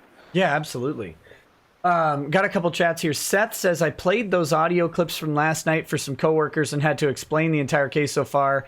I will be billing you for that time because it took like 4 hours. It will be in your mail within the next 5 to 7 business days. Jay Frazier 360 says, hey, Andy, what do you think of Kristen Harloff's Galaxy Edge meltdown on Collider Live? Oh, that was funny. I mean, I don't know who else even knows what we're talking about, but he's part of Collider. He was a friend of mine. He went off on this tear because he didn't get access to Galaxy's Edge, and he does a show called Jedi Council. But the reality is, my take was I actually agree with him. I think he had every right to lose his shit. He sort of looked like entitled and crazy, and it was a little bit of that. But the reality is, like, he has shilled for Disney. Like, it's clear that show is there every week, and Disney didn't want to invite them because they invite the other people for the Collider is like a big group. I don't want to get too into it, but my point is, I think Christian has a point. Disney's tough. They don't understand that Jedi Council is worthy of a Galaxy's Edge ticket. They have a lot of views, but Disney wants to like share out their passes, and they hook up their friends, and they need to be diverse, and all of that happens in a way, and sort of people on the outlier. Screen Junkie's got that a lot, where we're a big channel, we want the access, we're plugging your shows, Disney. Hello, we can't get a ticket to see the theme park and tell our audience. So I could see where he was coming from, but he did it in a bad way. It just looked very I talked about it in a live stream, so hit me up on Twitter. I'll send you the link so you can get more of my detailed answer there. Yeah, because for me, you just spoke a foreign language. I don't know what Galaxy Edge is. I don't know what Collider is. Galaxy's Edge is the new Star Wars theme park at Disneyland. Oh, okay. Okay. Said that. Thank you for making sure I didn't talk too nerd. No, no. And it is the theme park, and they just opened it in Florida. It was already open in California. And so all the influencers in California who wanted first access were all fighting with each other, trying to like, well, I want to get in before the public does, and he was complaining about that. And okay. Like a big movie site that was like Screen Junkies that comments on Star Wars, and he didn't get a ticket. So he was about it, but I think he had actually a right to do what he did. And then they followed up with, also, can you tell us what it's like working with Mike, Jay, and Rich of Red Letter Media? Yeah, they're really, I didn't really get to work with them too much. Jay came on the show once, and they both did the Dark Knight Honest trailer because I begged them to. But they're nice guys. They live in Milwaukee, and they just do whatever the fuck they want, and they don't give a shit about Hollywood or anybody, so I respect the hell out of that. At the same time, they've become a really big deal, and so it's like they're at that point now where it's like they're a big deal, but they don't want to admit they're a big deal, and they want to play like they're not a big deal. So there's a little bit of just know you guys are a big deal now. Like, you can't pretend to be the indie band anymore. You're a popular band now. Sorry, but that's my only sort of comment on them. They've always been good I haven't talked to them in ages, but they were fun to have on the show. I'm a fan of their channel. Someone was asking me to ask you if Jay has apologized to you. Which Jay? From Red Letter Media? I don't know. I don't even know. Somebody said it again. I don't know I don't know who Jay is. There's a lot of people who people think need to apologize to me. I just saw that too. If it's Jay from Red Letter Media, I hardly knew the guy. Unless he said something about me that I didn't know. I didn't think they did a teardown on me, but if they did, tweet it at me, so I'm educated. But yeah, I don't know. Nobody needs to do anything. Leave them alone. Yeah, there you go. That's what you just said, though. Is like the wisest thing anybody's ever said in the history of mankind. Nobody needs to do anything, just leave them alone. But they won't. They'll still go bug it. They'll still kick up a rock. Well, because that's what cancel culture is, right? It's a bunch of people who think that someone, for whatever reason, needs to do something so badly that if they don't do it, and even if they do, that you can't leave them alone. They've got to be gone. I want you to be so left alone that you are alone. And that's a weird thing that I still can't figure out. I can never muster up the the ability to care enough to go after someone or to like protest in the streets or whatever. Mm-hmm. I've never been good at like activism. So I don't get it. You've never had a cause that was worthy? I mean, I kind of do. You're doing it for Vic. Right. But it's weird because it's that, but I'm also trying to entertain people in the midst of it. Like I don't really want anybody else canceled. or anything like that. I think some things might end up that way. I want people to lose a lawsuit, but largely because I think it's very funny for that to happen. Got I like the justice of it, you know, and maybe that's what it is. Maybe that's all it takes. Maybe this is I think. Yeah, I was gonna say the justice of it. I think is weird because to compare, because you're right, because it's like I don't want anyone to do anything, but then it's weird. Like they went and attacked my accuser, and it's like they were hitting her hard, and it's like, was I bothered by that? No. Did I want that though? No. But there's like that. If I'm being honest, there's a little bit of like, no, I want someone to hold her accountable for it, but I absolutely don't want anyone threatening and harassing her. But you know, that's where stuff. It's the same thing with my colleagues at Screen Junkies. Like I don't want anyone to harass them, but am I still annoyed? And do I want justice of like, they went on air and just completely destroyed me. And now if you type my name in any comment on Screen Junkies, it's blocked. They've censored everything about me and they're rewriting everything. So does that frustrate me? Hell yes. Like I can't even go on the platform I created to apologize to those fans or even let them know that I'm sorry or what I did. And that's frustrating to me. So it's like, at the same time, do I want fans in your audience to go, hammer them? No. So it's like, it's a tough thing, right? When you work through. And so that, to me, what's interesting about this whole cancel culture is when will people realize, well, shit, I did do something, that guy was a jerk. Okay, fine. But I was really involved in tearing his life down. And it's really clearly still tough for him. When are you going to try and make amends or because I think there's certain people right now in my life and my past, if they had just publicly came forward and said, listen, I don't want to, I wish him the best. Let's move on. He has every right to do what he's doing and just not make it so like a silent sort of like ignoring thing. They don't understand how much that would help because there's still a lot of people who won't say anything to me out of fear of, well, am I allowed to? And that's where I think this weird cancel culture is turning into a place that I hope I can sort of push politely because I don't want to attack these people, but would I love to privately engage with them to come to a common ground to say, look, I'm sorry for this. I hope you understand you didn't know this. Like, I don't want to tear you down. I don't want my audience to tear you down, but like, I'm just trying to work again and move forward. How do we do that? Those would be things that would be nice to figure out. And I don't know if we can in this world because some people are so set in their ways of the way it was, and they don't want to have egg on their face, and they don't want to say they did wrong. But I do believe I was wronged in certain instances that deserve a conversation. You know what I mean? And so it's tough. You bring that up of like, should people, it's tough. It's like, cause I don't want to go bother them, but so I guess I'm subtly doing it on air with you, sort of making my air is clear. Like, yeah, I would love to talk to them privately to like sort things out. I don't want my audience to go terrorize them, but yeah, there's still, I think, things that need to be addressed or move forward just so I can, offer my side to things is what I think is what you just said, just vengeance is not vengeance or justice. The word is really what I just want. Cause when you're tarred and feathered publicly on the thing you build, you should have a chance to say your piece and or apologize and or explain yourself and let people make their own minds. But when you censor them out and rewrite the masthead and say, yeah, this guy has nothing to do with us anymore, that's harmful and hurtful to what I believe is a legacy I created there, Yeah, absolutely. That's a weird thing that's another thing. I tend to not ghost anyone like that. And so I get what you're saying. Like you want to have the opportunity to air this stuff out, but then we're in a part of cancel culture is also this block culture, right? I can just block you. I can erase you. A Black Mirror had a great show on it where they had a chip in their brain and someone could actually just be blocked out and you couldn't hear them or see them. And that's Twitter, that's Facebook, that's YouTube, that's the ability to have a prohibited words filter in your comments that prevents Andy Signore from being in it, which is baffling to me that's a thing. But it is hard to find that balance. Like for me, I try to be open to talk to anybody. Like people ask if I would have a beer with these lawyers or whatever on the other side. And for me, of course I would, because I'm that kind of person, generally speaking.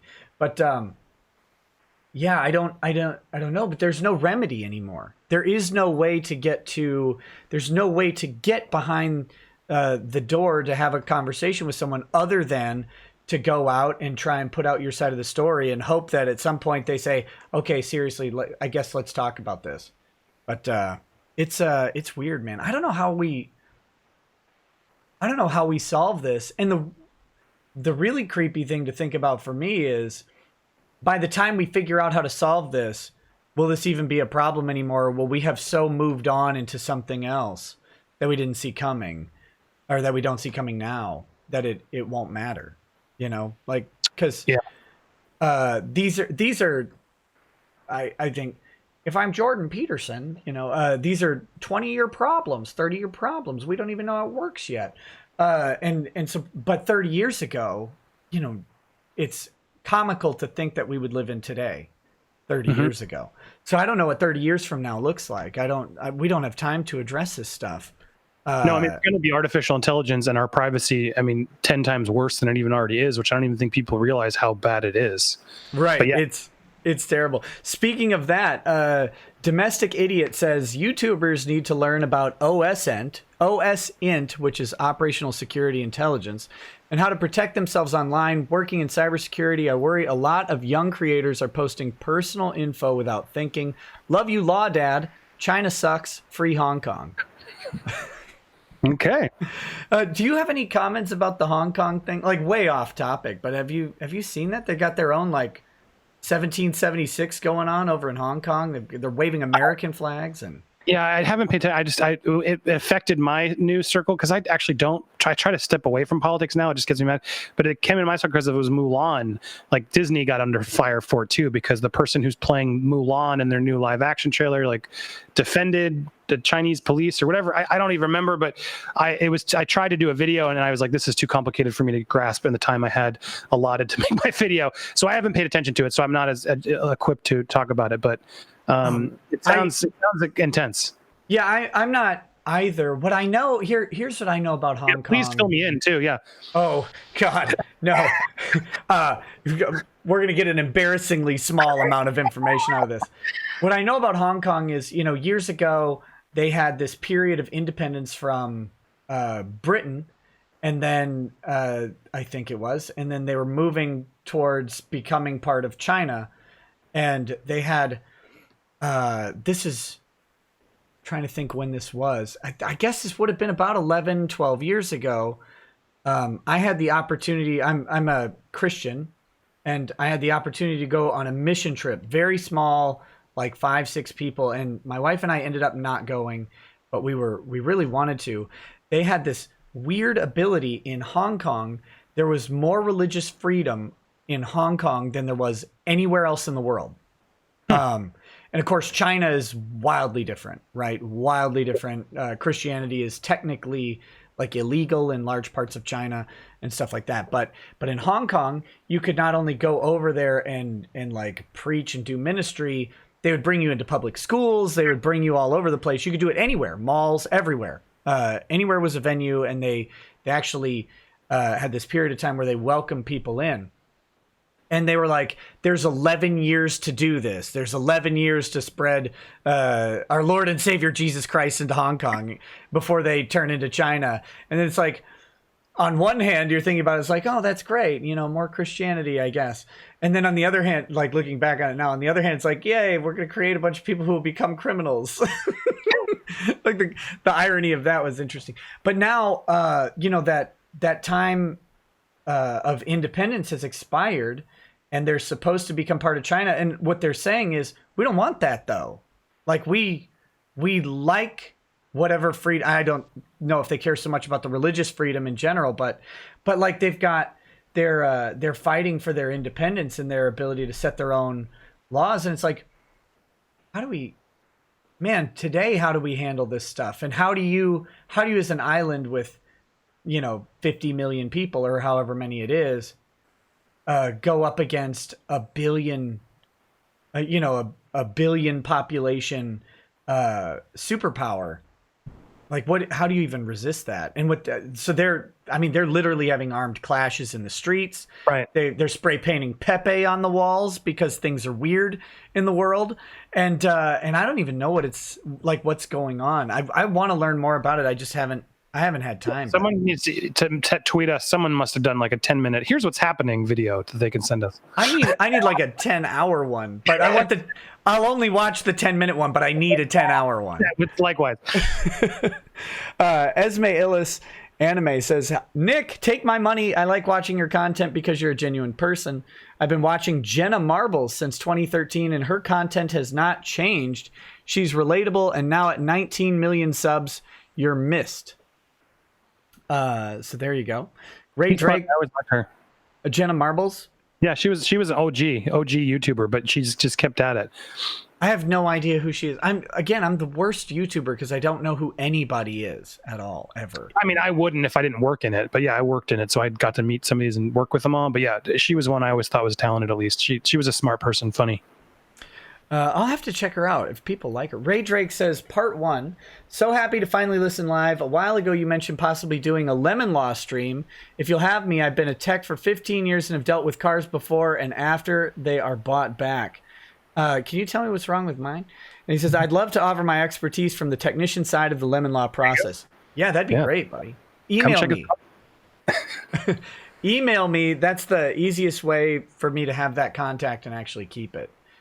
Check out China Uncensored here on YouTube is one of the chats. So I guess that's where we can go to learn about the Hong Kong. Well, man, I know we should probably start wrapping this up. This is a midday stream. I want people to check out your Kickstarter, Hugging the Cactus. This is, in my opinion, this is something that is definitely needed out there because we need something to go against this cancel culture. And when someone is canceled, we need platforms to bring them back. I can't imagine being in your shoes and going in and applying for a job anywhere because the first thing they're going to do is they're going to Google your name. Like that's what employers do. And so now they're going to be like, oh, and it doesn't even matter at some point, if they determine that you're guilty or innocent because your name has baggage attached to it no matter what. And they're going to go, if it gets out that this guy is hired, are we going to have to deal with that? Are we going to have to make some statement? Will anybody ever know? Or will, how does this reflect on the company? And the ultimate answer for most employers is, I don't have time for this. Yep. There's another guy. Yes. And so we need to be able to bring people back into I guess at least to give them a voice and a chance to air what they have to say. So do you want to talk about so you're going to put out a podcast? Yes. I mean, the way this show, again, I to be honest, I thought I'd get more money. I was hoping to get more money because I want to go shoot and tell these stories like a docu-style. But the money that came in as the tiers I put on there when people were giving was like, all right, well, I'll at least be able to do sort of podcast versions. I'm going to do like a mini, here's this person's story, for the first few minutes, and then have a long form dialogue like we're doing with more of their story. So it's going to be strong content. I've filmed 2 of the interviews. They're strong. But I was hoping to go and actually put together a little mini doc or even a longer doc using all of those about cancer culture. So again, unless some big sponsor or someone, and they exist, you never know, drops in and drops some more coin there, it's probably just going to end up being more of a reoccurring podcast. So, but the reality of my life, as you just said, is I'm trying my best to keep doing this and give the platform, but I need to get paid and pay my family bills and everything. And so, but everything you said about the job thing is correct, and that's what's so irritating about even my old colleagues, nobody even wanting to engage with me. It's like by doing that, it only is still encouraging. Well, no, he's not hireable.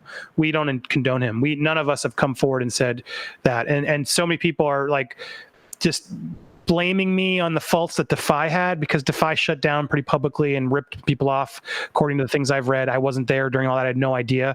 But I think a lot of people who were even there just sort of lumped me in with the badness of what that company was. And it just very unfair timing. And, they were I think rightfully disgusted by me in that I was cheating around with fans when I had a family. I think that is a reason to not be a fan of me. But the problem is, like, it's not criminal. It's like that should have been something that was done. I wish I could have come in and had the opportunity to step down and make it so my career wasn't, I wasn't defamed and my career wasn't so widely destroyed. And the problem is, it is really affecting my life in a way that's why I'm here trying to push those Google rankings down with the correct Google rankings and just more updated Google rankings and more content and more videos is really, as I've been told, like that's the only way you're going to combat it is by pushing the bad down with new. So hopefully they don't go to page 4 when you're at the job interview. And hopefully you get to a point where you can actually talk about it face to face and say, listen, there was something that happened. I settled, and hopefully that will help. And I've been lucky. I have a PR firm, Judge PR. They were nice. They've given me some gigs here throughout the year. I've been working with them freelance, and I'm grateful for that. It helped a ton. But it's tough. I definitely need some sort of more steady gig or subscribers, Patreon, Kickstarter, all the stuff I'm doing, like you're doing. Hopefully have people come give what they can if they like my voice, what I'm doing, and let me keep doing this type of work is really what I hope to do. But as we said in the beginning of the show, it's terrifying because it's even beyond just like giving up the dream of making content, which I believe I'm really good at. Even beyond that, which is a bummer, right? It's just like, well, how do I give money to my family? How do I pay things? Like that's where it keeps me up at night still. So I hope I can get to a point where it's like we don't have to resort to e-begging. Someone's like, you should have learned about savings, investments. You're right, I should have, but I didn't. and the reality is, that's so I didn't. So now what? Hopefully people who like the content will see what I'm doing and support it. And I think we have to start turning people away from turning off ad blocker and paying the content person directly, not through YouTube, even if it's super chat, whatever, but like, you don't even realize YouTube, Kickstarter, they all take fees on top of it all. And so it's all just trying to gather as much as you can. But I hope people will be inspired, even beyond me, but supporting you, supporting the channels you like is really the only way to keep your content not only going, but to be honest, because then they don't have to worry about pissing off sponsors or a corporate entity. The fact that we can fund ourselves lets us be able to be unfiltered in a way and do what hopefully the audience likes better. But we'll see. But yes, thank you for having me on and letting me do all this. And I hope I'm hopeful and I've not given up and turning the tide, but grateful for all your new audience. I hope some of them are interested in following me as well, and always welcome to come back and help you in any way I can help up. You're not on Twitch? I am on Twitch, but I just put on a tank top and play video games after my live show. So my Twitch is my fun, like, relaxed channel. Well, you haven't done Restream where you just put it on all platforms? Twitch has this weird thing where if I think it's when you're a partner, or maybe it's affiliate. I don't remember which one, but they own a 48-hour exclusive license to your content. So if you have it on Twitch and YouTube at the same time, it's technically a violation of their terms of service. I don't know how Oh, glad I asked a lawyer about that because I didn't read the contract. Yeah, it's in there. If you're monetized on Twitch, they do. They first. Yeah. They demand a 48-hour exclusive. I mean, you can upload it to YouTube afterwards or whatever, but you have that 2 days. I want to be clear. I'm not dismissing you from the show yet. You can talk to me as long as you want. Yeah. I've got a bunch of chats. What I wanted to do is... You said, well, let's wrap things up, so I was thanking you. That's the end. People heard me thank you. I'm not... Take over your show. Tell me what you got to do. No, I'm just pretend chastising. But no, I figured what we do is transition into the chats, which were, like anywhere from $2 to $20. And then, because people have a lot of questions in there as well. So let's do that. We've got Rolado says, not sure if it's Funimation / Okratron production, but Schemmel plays Gaston and other incidentals in 1997's Berserk. For an interesting, incriminating outtake clip, look on YouTube for all Berserk outtakes at timestamp 1702. And again, I think some people might have missed the point of those videos. They're messing with Dragon Ball, and that's going to make the people who license Dragon Ball to them mad. Maybe Berserk would too, but if it's already out there, I doubt it. Guns Down and Hail says, Nick, when are you going on PKA? Also, Andy, good work on your appearance on PKA. Yeah, he was okay. Check that out. Yeah, I don't know. I'd like to go on. I've said that like 100 times, and they've said, yeah, you should come on, but we've never actually connected to do it. And I probably have. When you're a content creator, follow up becomes so hard because you have hundreds of them, right? And you're like, oh, I forgot to do this. Don't take it. Yeah, they shouldn't take offense with you. No, I don't think they do. I've probably got a message from them somewhere, or they've got a message from me. I don't even remember. But yeah, it's Tommy's channel. That was a good channel. Yeah, it was a good video at least. And and by the way, Kyle got a raw deal. Let's be very clear. I think everything about his charge is bogus. Hated 7 Days to Die says, daytime stream. Nick, you spoil us. And got to get my mask fix in. So Streamlabs has these masks, and people do it. So I'm trying to like deliver this serious content, and then suddenly someone got bored and put sludge on your face. It was funny. Yeah, or like a bunch of hot dogs roll across. It's great. That's fun. As Cybertaz says, Funimation, Sean Schemmel, Chris Sabat, and Kick Vic today. Oh, that'll be good. Hated says, pecking order. Merlot Williams says, Mr. Signore, you mentioned on the Dick Show that you were planning on documenting men who were publicly ruined by false accusations like yourself. Any plans to reach out to wrestler Enzo Amore, voice actor Vic Mignogna, or Pro Jared, or did you have others lined up? I don't know about the wrestler. Hit me up at social media at Andy Signore. The name's in the title, so just put an @ sign in front of it, no space, and you'll find me there. I would love some follows. And if you, my DMs are open. My DMs stay private, and I'm not going to flirt with you, I promise. But send over any suggestions for that show. I'd love to look into it. And I don't know. But then Pro Jared, I've reached out. I have reached out to him. I emailed and DM'd and commented, and I'm sure he's in I don't want to even guess what he's doing, but I'm sure he's in sort of a tough space trying to figure out what he does next. I hope he just starts making content and moves forward. But I would love to talk to him privately first and just sort of see if I can offer any insight or help. But at some point, it'd be nice, I think, to do a conversation if he's willing. And that's where I feel like at some point, you got to get to a point where you just got to be able to convert. If you want to be a public figure, if you want to earn a following back, you got to be able to go out there and talk about it. I think it's going to help you.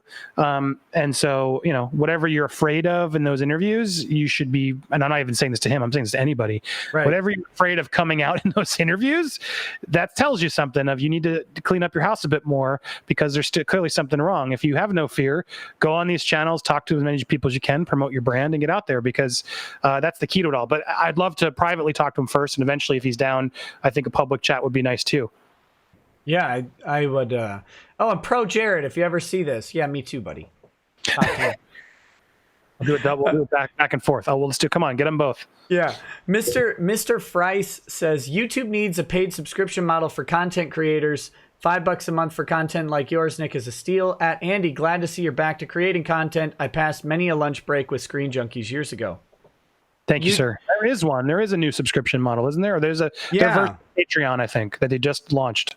Yeah, and I have met the conditions for it for 6 months, and I still don't have a subscribe button, or like a support button or whatever it is. I mean, I'm fine. I like to give people whatever options are out there to contribute. They can do that. I don't really push any of them specifically, but it is frustrating though that how YouTube works with that. It's like, here's this thing, and you need 30,000 subscribers and no community guideline strikes. Like, yeah, I've never had any problems and been there for a long time. Can I get the button? And I asked them once, and they said, eventually. You can hit up on Twitter as an account, yeah, but they're annoying. It's frustrating. It's terrible. As Cybertaz says, Nick gets doused in sacred ointment before the hot dogs attack. Hated says 75,000 subs. This will be fine. Oh yeah, I made a stupid pledge that at 75,000 subs I'd eat a Reaper pepper, so that's coming up sometime soon. Can't wait to watch that. Oh God.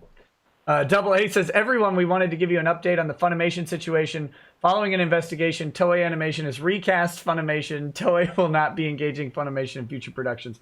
We do not condone harassment or directed at anyone. As Cyber says, please, Mr. Rekieta, don't release those clips of our voice actors. It's making their careers toast. Buttery, well-deserved toast. Hayden says, I just unlocked this legendary mask. Are there seriously mask achievements on Streamlabs? God. I got to look into that. I didn't even realize. It keeps telling me because you're an OBS. Yeah, Streamlabs OBS. Yeah, that's what I use, and I haven't turned those on. I'll have to go look. Well, I mean, people get to make you look like an idiot, and for some reason, I have no problem with that. Yeah, they're like, can't be worse than what I've done. $2, make him look like an idiot. Perfect. But I've been through plenty. It's fine. Xander's Rand says, ask him. Oh, this was before we talked about it. Ask him about what he thinks about what Mumkey Jones did to him, and also what he thinks has been happening to Mumkey now. We kind of talked about that. That was lame to do. And then what's happening to Mumkey now? I don't even actually know the answer to that. Do you think it's real? Putting you on the spot? Yeah, I do. It's really mean to judge him, right? Well, I watched. Well, I've watched. I was shown his sex tape, the first one that's I avoided. Yeah. I've heard. Well, I was live. Like someone's like, "Here's a phone." I'm like, "Oh, good Lord!" The acting, yeah. That'll get clicks. Yeah, it was interesting. He didn't release it. Apparently, his ex did or whatever.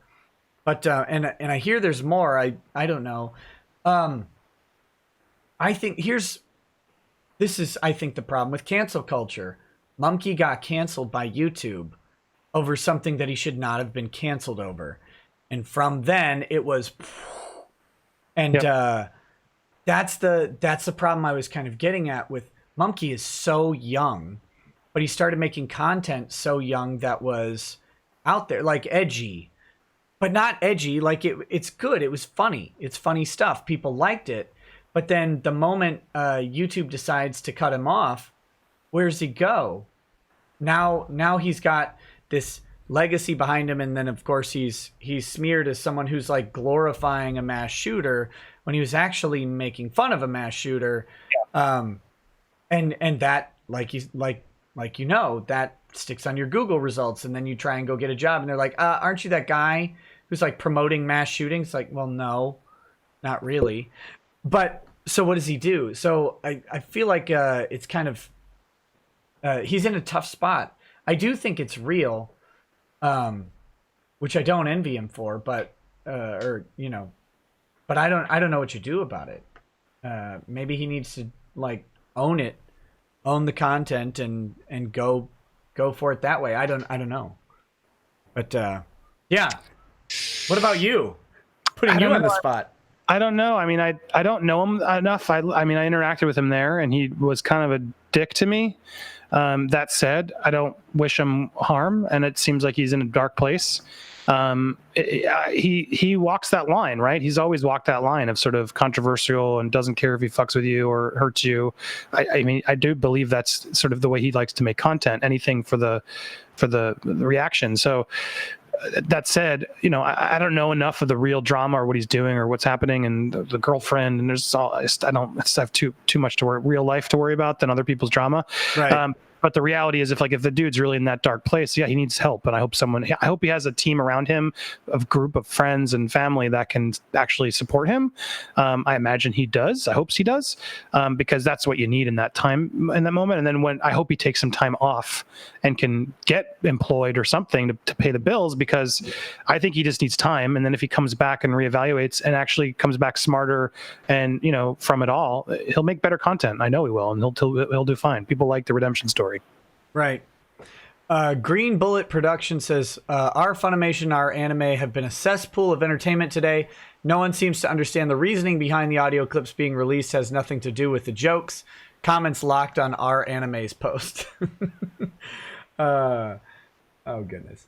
I got a question for you. Shoot.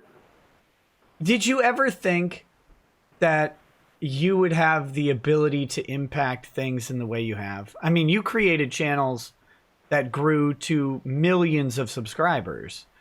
Like, you're directly responsible for the entertainment for billions of hours of entertainment. Like, that's cool. For $2. It's depressing, right? No, I mean, it's cool. What makes it sad is they're trying to say I didn't. And that bothers me. That bothers me a lot because it's, look, I'm not there. I'm not even going to dispute whether I was supposed to be fired. I don't even get into that. I can see both sides of that, and that's not my issue. It was how it went down, and my issue now is more of just like this: we're going to ignore it and pretend like there's nothing to address. It's frustrating. I mean, that accuser's boyfriend still works there. They all support him, and the more I see, the more I wonder how involved he was, and that just stings me to know that everything we built together, that I do believe I had a big hand in. Now, like, I'm just like, what's really, I probably shouldn't say this, but whatever, I'm saying it. They got bought by a company called Fandom, and so I can't really talk about Defy, but I can talk about Fandom because I didn't work for Fandom ever. Right. Fandom bought them, and Fandom's wiki, which I don't know if you guys even know what it is like a wiki, like a fan nerd version of Wikipedia. And so they have people like enter in, like, here's what Chewbacca is, and here's what I've seen that. Is. Yeah, I've seen that website. So it's confusing who owns it and what's going. I've read that Amazon, whatever. But what's depressing is, there's a wiki and a Fandom wiki, and before my video, the wiki on Andy Signore and Fandom was atrocious. The most biased hit job to just take me out of just a collaborator on Screen Junkies, which was a lie. Like, come on, I did more than that. But then just focused on all these lies and things that had nothing to do with me. He worked at Break.com, which had sexy girls and was sexist and like literally painting me the worst picture they could. And then ironically, I talked to a lawyer at that point trying to figure out, well, how do I try and take some of these articles down? Ironically, right around my video, that article disappeared. It was edited. It was completely adjusted when they saw, oh, crap, he's litigious and things are going down. And so to me, that action alone proves they know they were involved in a way that they shouldn't have been.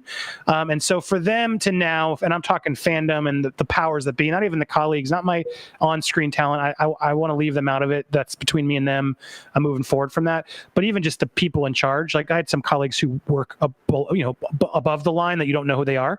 I do think they should be reaching out to figure out, well, how do we shake hands on this and at least try to make some sort of gesture or give you an opportunity to finally say something so we don't have to be embarrassed about you and so you don't feel so bitter about it.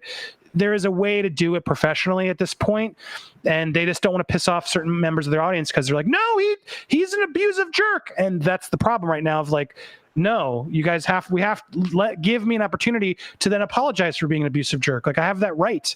And that platform is really frustrating because it's mine. So it's frustrating to say, yes, what is it like to build it? It's great. I'm so impressed for my kids' sake for the fact that I made something that made people happy, that had Hollywood, like the Russo brothers who do the Marvel movies were on the channel. And one of my favorite Marvel films was Winter Soldier. And they literally told us, like, we were there on the set trying to honest trailer proof our movie. Like, dude, that's friggin' cool. Like that made me, as a nerd, like I was so honored. Like it made me like, well, holy shit, I did something to people that I look up to that mattered, and that the fans are impressed by. And so I'm so grateful. And I didn't do it alone. I did it with those people. But to now, like, have them just keep moving forward without, like, they removed created by Andy Signore on all his channel. Like there's just a lot of little sneaky things they did, and mastheads and my name can't be mentioned. All of that bothers me in a way that it's like, at some point I hope someone has the balls to talk to me to figure out, well, okay, fine, you're right. We don't like what you did. We are not hiring you back. I don't want to be hired back, but let's at least like not taint your legacy. Let's at least try to like give credit to where it's due, let you have that back. That to me would be really nice because I do believe there is a legacy of stuff there that I'm proud of, and I want to be able to say, and I'm gonna keep saying it. I'm not gonna let them silence or try and remove me. That's why I put it. Creator of Honest Trailers. I'm sure they don't want me to, but I put it there because I need it right now. Because people got to remember, oh, he's that guy. Oh, I like that guy. Oh, he did this. Oh, he didn't do that. It's sort of the narrative I'm trying to help get there. But yeah, I mean, it's amazing for me to do it, but it's frustrating because now it's also humbling, like starting to do videos. Like you said, you were doing this to 100 people. That's what I'm currently doing now. Well, it's gotten better, but when I went back online, I was going from millions to then suddenly, 100 if I was lucky to make content for. And I realized when I went through that year, I wanted it. That's what I wanted to do. And I was fine with that. And I wanted to keep at it because I thought at some point I'll get the truth out. Hopefully people will come back, give me another shot. Let's not fuck it up, Andy. And that's where I'm at now, trying to get to that point. But now I'm at that preface of like, I'm okay. It's starting to take off, but I know I need to commit another 6 months. How do I get paid during those 6 months? Mm-hmm. how do I, that's where I'm at of just trying to figure it out. So I hope I can bridge through and do it, because I worry if I give up, the fandom will just take over and they'll move forward. They won't ever address it. And then I won't have made any of the content I made that I'm proud of, that lives on past me and that my kids can be proud of. Oh, your dad did that. Like, that does mean something to me. I want to be able to the reason I, worked so hard, the reason I did so much, the reason I did all these things was to try and, leave something for them and have them have something they could use. Oh, your dad did that. That's important to me, and sad to me that now I can't do it. And the company behind it won't let me have the credit is sad. And that's clearly something I'm still hung up on a little bit, but at the same time, I want to move forward. But when you say, are you proud of it? It's like, yeah, I'm proud of it, but I'm frustrated by it because technically I'm not really honored by that anymore. Like, people don't want to accredit me to it anymore because I'm tarnished. And it's like, at what point do you do that? Where do you separate the art from the artist, and where do you give credit? All these things are important. And I think in my case, the things I did do wrong don't warrant me being scrubbed out like I'm Harvey Weinstein. I don't believe that at all. And the fact that they're treating me like Harvey Weinstein, the fact that my name is plastered next to Harvey Weinstein, and people trying to say I was abusing people and sexually harassing people at work, and it's all not true. I want to. That's why I'm here. That's why I'm trying to talk and speak to anybody I can to really help just get the word out, because they won't. They'll block my name if you mention it. They won't ever say it. And the amount of hits that my takedown got is hundreds times bigger than what I've smallly been able to manage, now in my comeback.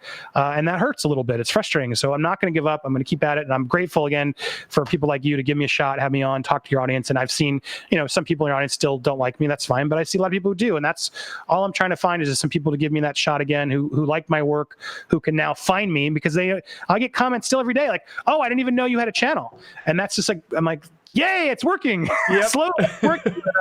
That's where I'm at. Yeah, and that's man, it's there's so much. Like yeah. I don't even know. And again, it's such uncharted territory. Like, where is the comeback? Of course, like I said, you're trying to build a place for it.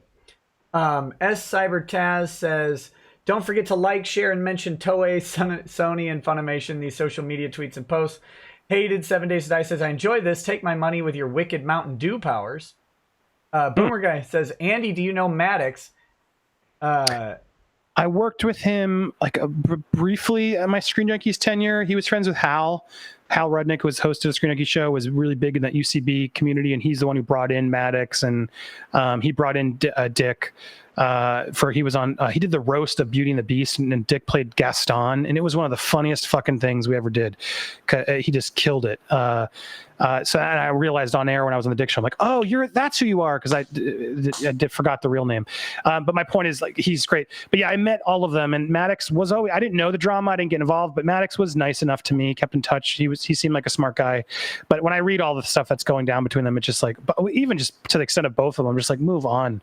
Both of you just fucking move on. It's like, it's crazy how they're still, and specifically, I think, Maddox, it's just like, what the hell is he doing? They're all feeding it so much, and people want it, and I get it, but it's just crazy how they had two of them. I almost wonder, is there a secret behind the scenes deal that just keeps the drama going that I want to know about? I don't know, but when I really get into it, I'm like, Jesus fuck, this is deep and dark and sucks, and I wish they could both just find peace. That was the theory for a long time, is that this is a long con between the two, but then it doesn't seem to be. I don't think it is now either. Oh, and then he follows up with, and if so, can you ask him to go on Nick's stream? I don't think Maddox will. I don't think he's a big fan. Right? What? Oh, yeah. I asked him once. You're close with the other side, so he's not going to side with you. Yeah, he called me a stalker and a blackface lawyer, so I don't think that's going to work. Would be a good show.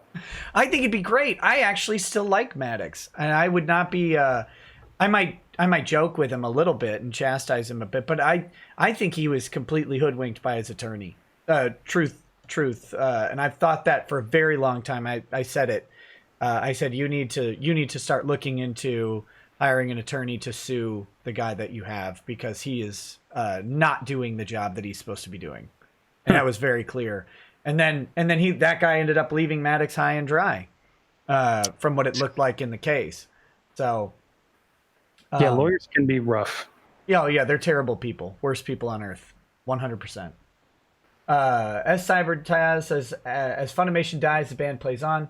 TLJ Screwjob. What's worse for you is that your accuser, after it came out that she was lying, used, well, it's my truth or whatever.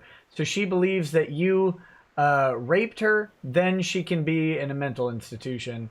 Also, didn't Jamie Markey use that in her TCPA? Yeah. It's my truth, but it's not the truth. There's only the truth, yeah. Here's your side, I guess you could say, but yeah, in my truth, I played Gandalf and made $7 billion, in all of the movies. In my truth, I've won like 10 Oscars, exactly. Yeah. Merlot Williams says, you're a big Warhammer guy. Are you a fan of End Times? Have you played Vermintide? Who's the best character and why is it Victor Saltzpyre? Victor's hilarious. I'm not... I don't know as much about Old World, but I have played Vermintide quite a bit. No, I like Marcus Gruber because hammers, man. Hammers. Are you a Warhammer fan at all? I'm not a gamer as much as I used to be. I fit movies now that there's my family and movies and then my YouTube, and then that's what I devote the time to. But I do TV and movies too much that it's hard to fit in the games. I would never have time for anyone else. What if I told you that the guy who did Man in the High Castle is doing a Warhammer 40K show? Really? Okay, that's interesting. Yeah. About it's a great storyline. I assume that they're going to do. It's this Inquisitor Gregor Eisenhorn, and they're fantastic books written by Dan Abnett. He's written a lot of comics and books and stuff like that. But I don't know how involved the show is, but yeah, the guy who did Man in the High Castle is going to do a Warhammer 40K TV show. That's badass. So. All right. That could interesting. The one I'm watching right now, I'm catching up on Billions, which I fucking love right now. Did you ever watch that? No, what's that? It's really good. It's Paul Giamatti and Damian Lewis, and they're just like, he's like a attorney general, and he's trying to take down a stock. It's all about guys who make billions of dollars, and it's all about like scheming and doing people just stabbing you in the back. And I've since I've lived a little bit in sort of the high power watching, I see a lot of people I've worked with like, oh man, this is so steep. But I like that. And the other one I'm watching right now is Fleabag on Amazon, which everyone was raving about. This woman made it, but it's just really sex driven and funny and raunchy, but from a female perspective. But it's really, I highly recommend it. It's really funny. And then The Boys was the one I've loved recently too. Did you watch that one on Amazon? No, that one just came out, right? The Boys? Correct. No, foremost, I would definitely check out if you have time. I have like these 10 episode series. You're like, oh, cool, I can digest this quickly. Yeah, I haven't watched TV in like almost a year. My wife was watching this show called The 100, which is kind of on Netflix. Yeah, and that was I watched. TV is my games. You substitute sounds like the games instead of the TV. No, it's this show. This show that I do takes up like my entire day. It's like this and kids, and I'm out of time because we also homeschool. So like our kids don't go away for the day. Oh wow, yeah, that's a lot of work. Good for you, man. Yeah, well, good. My wife's better at it than me. As Cybertaz says, when the world's burning, you still got to eat. That's true. And then hug this cactus. Oh, come on. Oh, here we go. Your art is trash, says Daytime Stream. Thank you for shedding light on this. These days, people lack the values to understand how forgiveness works. Not to mention basic justice. Best of luck to Andy. I hope you find your footing again amid the drama and algorithm. Thank you. S. Cyber says, this is boring. I feel like this slug is sucking my brains out. He's just doing masks over and over. Hey, to make it less boring, you got the filters. That makes it helps. Yeah, Mercenary says, you missed my second Justice chat from last night. Anyway, I have to tell you, don't go to Galaxy's Edge. It's dead. I'm not joking. Disneyland is practically abandoned. The park was empty on the 4th of July. Galaxy's Edge only has Disney Star Wars, nothing from old Star Wars. That's true. And it's also, I've heard it's just a big store. It's like a mall. There's one ride that's like a 2.5 hour wait, and then there's a big ride coming that'll be even bigger, which apparently that sounds pretty badass. But that's it. Everything else is like $200 to buy a lightsaber, $200 to buy a droid, $200 to get into the cantina to buy drinks. And you're just like, oh my God, you got to come with like $1,000 to just do anything after you've paid $200 to get into the park. Right. Oh, it's fucking crazy. Yeah, I can't. I don't even like Star Wars that much, so it has no appeal to me. It's like, but it'd be a fun video. You touring Galaxy's Edge and you have no fucking clue about any of it. Should do that. Take a friend who is a Star Wars fan with you and just watch it. Yeah, that'd be really funny. Like, get some super fan, and then I'll go in and be like, get you excited on Star Wars. Yeah, the answer. Spoiler alert, not a chance. As Cyber says, you'll take these facefuls of hot dogs and like it. There's not ketchup on them. Hayden says, no, not achievements, but loot boxes that contain masks with different rarity. Blaine Cooper says, Andy's a great guest. Nick should have him on more. And then Fluffy Side Up says, hey, Andy, I've got to say, it's good to see you coming back from where you were, or from what you went through. Guilty until proven innocent is BS. Everyone should be under scrutiny when an allegation is made. Listen and believe is BS. Hope you make a comeback like Vic. Thank you very much. Me too. Mr. Smart Person says, first time donation. Love you, Nick. Keep being cool. Hey, thanks. Rick Nikita says, apply the sacred ointment. No.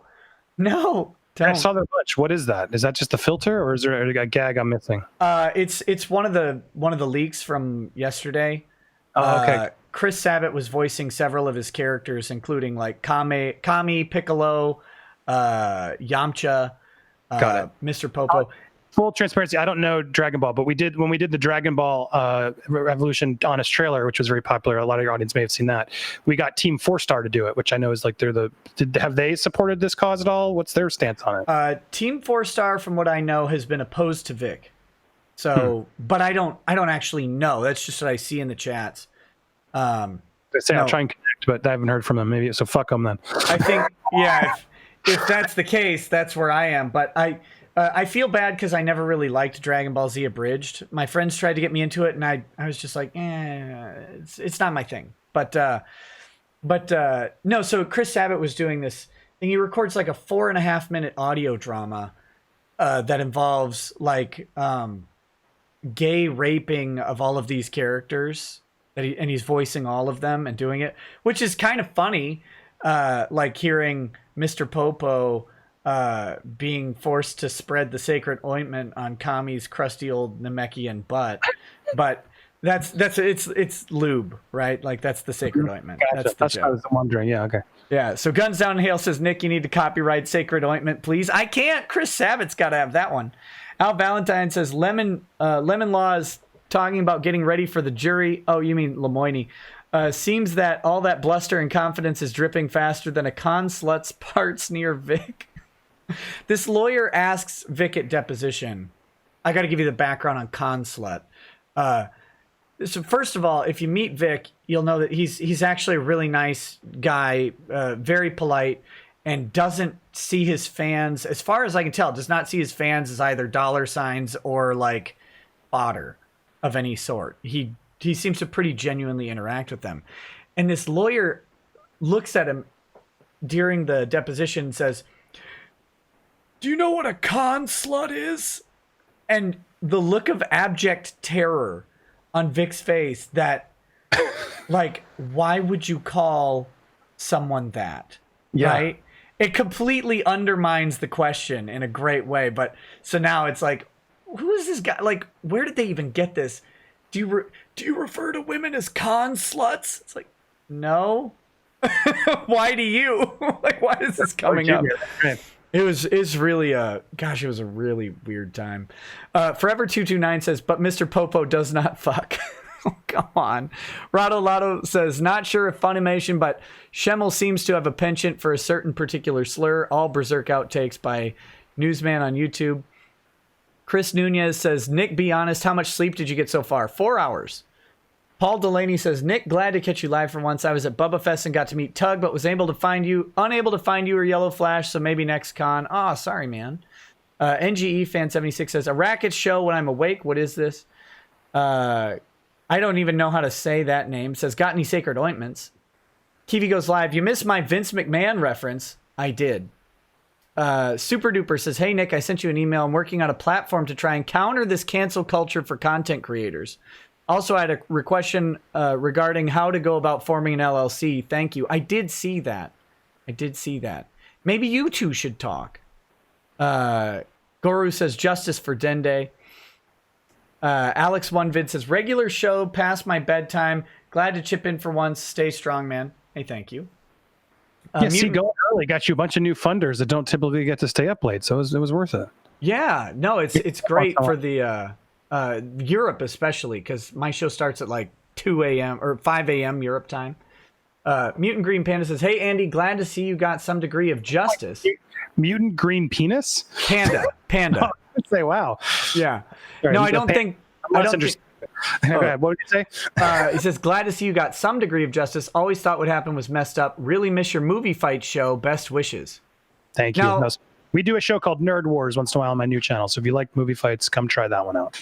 I noticed one of the awards on your Kickstarter is a movie fights thing, right? Yeah, actually, and that did really well. I think it's almost there, but yeah, I think it's a certain pledge level. I'm going to do a fan fight at a certain point, and the people who pay there are going to be able to join me through a hangout that we'll put on the show and do sort of a fan-driven nerd war where I will judge them, because a lot of people did enjoy my judging in my show there, and so I thought, well, great, maybe that'll help get some. So I think there's a few left, but yeah, if you go donate and you've always wanted to be judged by me, I have the hammer. Here it is. The official movie fights hammer is still here. I did luckily get that. You can see the wear and tear on that. Nice. I luckily did get that back when I got my box of stuff from after they fired me. I didn't get everything back, which was really sad because I lost some toys and things I wanted, but I got some of it back, and thankfully I got my hammer. Yeah, that's a fun tier, and there's a couple others, but that for movie fights fans who watch, that was one people were excited to do. Now you can buy your way in. Yeah, there you go. But that's what, like, you say that kind of tongue in cheek, but man, what I would have given to be able to participate in the shows I liked growing up. Yeah. Like, that's something that we get a chance to provide to people that's never been done in any meaningful way for normal people. Like, no, you can pay $2 and have someone address your question. Like, that, to me, that's the coolest thing about what. Yeah, and to know, like, because the reality is I really did like my fans, and I got in trouble because I liked a few of them more than I should have, and tried to flirt with them, and that's whatever, separate topic, or I don't want to go down that whole, get distracted. But my point is, while there was a dozen fans I definitely said some things to that clearly people didn't have had a problem with, there were thousands and thousands of fans who I engaged with, or I was supporting and grateful. Like, I was really always trying to make sure I supported and did that. So it's nice now to finally get that back and to make sure I don't cross that line, and people can now feel more confident. But yeah, I mean, and I had a fan the other day who dropped like $300 for that tier, I think, as well as like $100 in my super chat the other night. And I was like, holy crap, here, I'm going to reach out because you gave $500. Like, what's going on? How can I give you a call out or something on the special? Thank you. He's like, oh, don't worry about it. I'm like, and I'm thinking he's some big roller dollar. He's like, no, I work at Starbucks. I always looked up to you, and all the content really meant a lot to me. And I just saved up a little bit of money, but thank you. And I was just like, I felt bad taking the money. I was like, at the same time, I was just so grateful. I was like, wow, not only did he pay me when I needed it, which is he did, but I was just like, wow, the fact that I did create work, it still is there, as you said. Like, it's nice to know, wow, you don't always hear it. And especially when you're busy and you got 6 million subscribers, you look less at the comments because you can't really see them all. You look less at the tweets. And so it's humbling and nicer to know. And I'm definitely not going to forget the people who've been helping me if I'm ever lucky enough to get up there again, to know, wow, these people really stood up and helped me when I needed it. That's something I'm definitely adjusting as I move forward. So yeah, it's been fun. And that tier is fun. If you like movie fights, check it out. And thank you. I forget his name. I should know. I do have the worst memory, which doesn't help with me forgetting those things. But luckily, Kickstarter kept a log for me, so I can always keep that. Good. TLJ Screwjob says, Nick thought we didn't want Weeb Wars mainstream. Did I say? I don't remember saying that. Maybe I did. Weeb Wars. I should stop asking anime questions. Yeah. It's just when the Vic stuff happened, there was a question over what to call it, because I was involved in covering kind of the Comicsgate stuff, which was Gamergate happens. this stuff happens in comics and a bunch of people call it Comicsgate to try and tie it to Gamergate.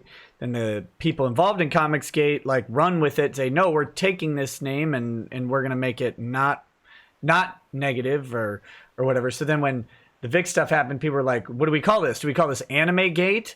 It's like, well, no one, let's not do that. So some people call it Weeb Wars. So there you go. Got it. Mr. Smart Person says, Andy got an MTV award before MTV was a joke. Cool. It's true. That was back in the day when like Ben Stiller and stuff did, right around, that's when I looked up to it. Ben Stiller doing Tom Cruise and stuff. This was right before it became Mike Myers hosted the next year and made it lame and it never got better. So I was glad I got in before it was exactly like he said. Now it's a few people, the studios, they literally gave him an award a couple years ago, best movie you haven't seen yet. It's just like for the opportunity for every studio to like pay to get an award so you could know which movie was coming out that summer. Right. That's for you. That's expert marketing. Darth Shao Kahn says, time and time again, it's official, Kick Vic sucks. Akioti, I don't know, just says, just a simple thank you, Nick. Hey, you're welcome. Thank you. No one important says, don't want to distract, but sent Twitter DM to you. I'll check it out. Omega Ben says, hey, Andy, don't tell me to give money. Okay. But he gave money. Well, he did. That was, I think, when I said, oh, pay Nick. Yeah. So there you go. I guess you never... I don't know. I never know what to tell the internet to do, so I try not to tell it to do anything. That's why I was going to tell you to tell him for you. I always like when my guest comes on and does it for me, so I don't feel like I'm e-begging. Right. That's why we have guests. Trent Berry says, switch to decaf, bud. I think he signed you up. I think you. I don't drink coffee. I don't drink coffee either. Well, this is water. It looks like it. Maybe he wants us to both drink decaf coffee. Clearly, I was just too intense. Jack Lee says, glad to catch your stream again. What is Ty planning to do to strike the motions to dismiss it? Veronica begged yesterday. I'm sure they'll file something and address them. BJ Sparn says, DSP will outlive Andy. Jasper agrees with me. Tamara Holloway says, hey, Nick, Funimation edited their wiki claiming they were hacked and not a leak from the inside. Oh, sure they were. Izashi Kiryuso says, weird listening to you with daylight spilling through the windows, Nick, but always happy to listen anytime. Keep up the good work, buddy. Oh, and by the way, I should let you know, I was joking when I said that I'm not dismissing you. If you have to go, just let me know. And you. No, I'm good. I'm good. I said that as a joke, and then I realized I normally tell my guests they are free to go if they have to. Just let me know. So we're okay. We talked about the timing, but I'm looking at the clock. I'll let you know. Sounds good. Sean, if you want to kick me out, just say so. I'll leave. No. I'm happy to have you say. No, it's all good. Keep going. Okay. Sean Found says, hey, Nick, love to watch, but I've got a test for tomorrow. Anyway, nice to see you streaming during the hours I'm actually awake. Game Idea Guy says, yo, Nick, interview me. I'm a good speaker. Double A says, get ready for Italian voice reveal at 4 million subs. Slappers, rise up. That's my Davey impression for you guys. 77 Phoenix Fire 77 says, Davey 504 does an Italian voice reveal at 4 million subs. Slap the like button, slappers. Mike is contentious, says, Nick, I hate when YouTube does this to me. It jumps down on the super chat window. Nick, here's a black pill. Cernovich sued one of Epstein's victims. He is also a convicted assaulter. Yeah, go take that up with Cernovich. That he's such a weird enigma to me. Dr. Coffin Nail says, refuse to watch Fury Road. No Mel F. George Miller. Oh, come on. That was great. And there's rumors I thought he was coming back. So yeah, Fury Road's awesome. You got it. George Miller is awesome. That movie was pure joy. Yeah, it's so good. Like it's and he was like 70 or something when he made that movie. I can't even imagine how, like, he had, what's the guy's name? Tom Hardy, like on the edge of the cars in the middle of the desert.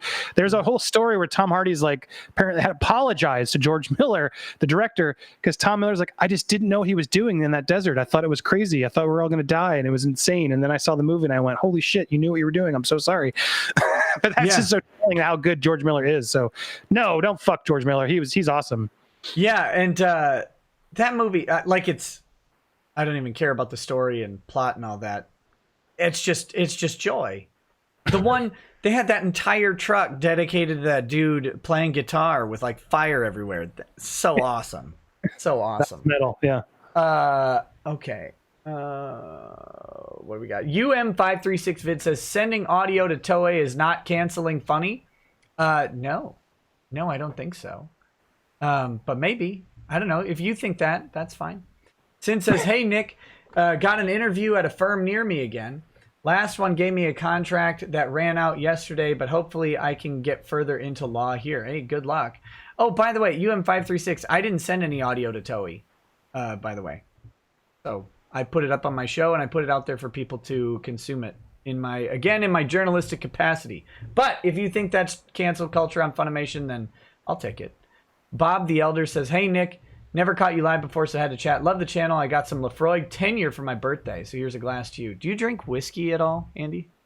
Yeah, I mean, not often, but I do like a cup.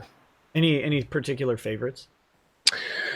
No, I mean, I always, everyone gave me Johnny Walker blacks as like sort of was always like the Christmas gift when I was working there. So I had so many of them that I ended up just liking that one a lot, and it was a good one.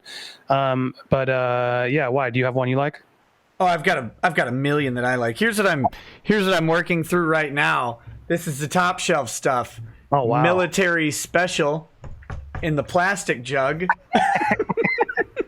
No, a guy gave me this as a gift. My favorite is Lagavulin 16. See, I have just tequila for when I do my live streams. They can pay me to do a shot, which I hate because it's hot. I shoot here in the garage. Oh yeah. Tequila here is what I got. I did for my 20,000 subscriber stream. For every super chat I got, I took a sip of Fireball whiskey, which I hate. I hate it so much. God, that was a nightmare.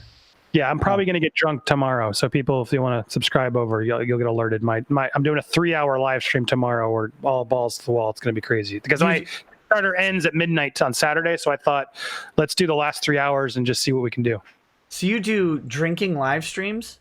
Everyone thinks I'm out. I only drink during these streams, but I'll do a little bit. I do like Mike's Hard Lemonade is my gag, where I just drink like the sugary stuff. Yeah. And sometimes I'll break out the shots with my crew and we'll do a few, if they pay for it. And then it makes it just a little bit more loose.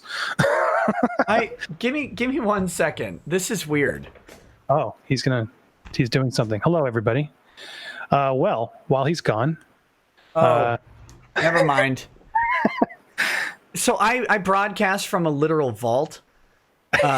So it's the walls are metal behind the drywall, and I was confused.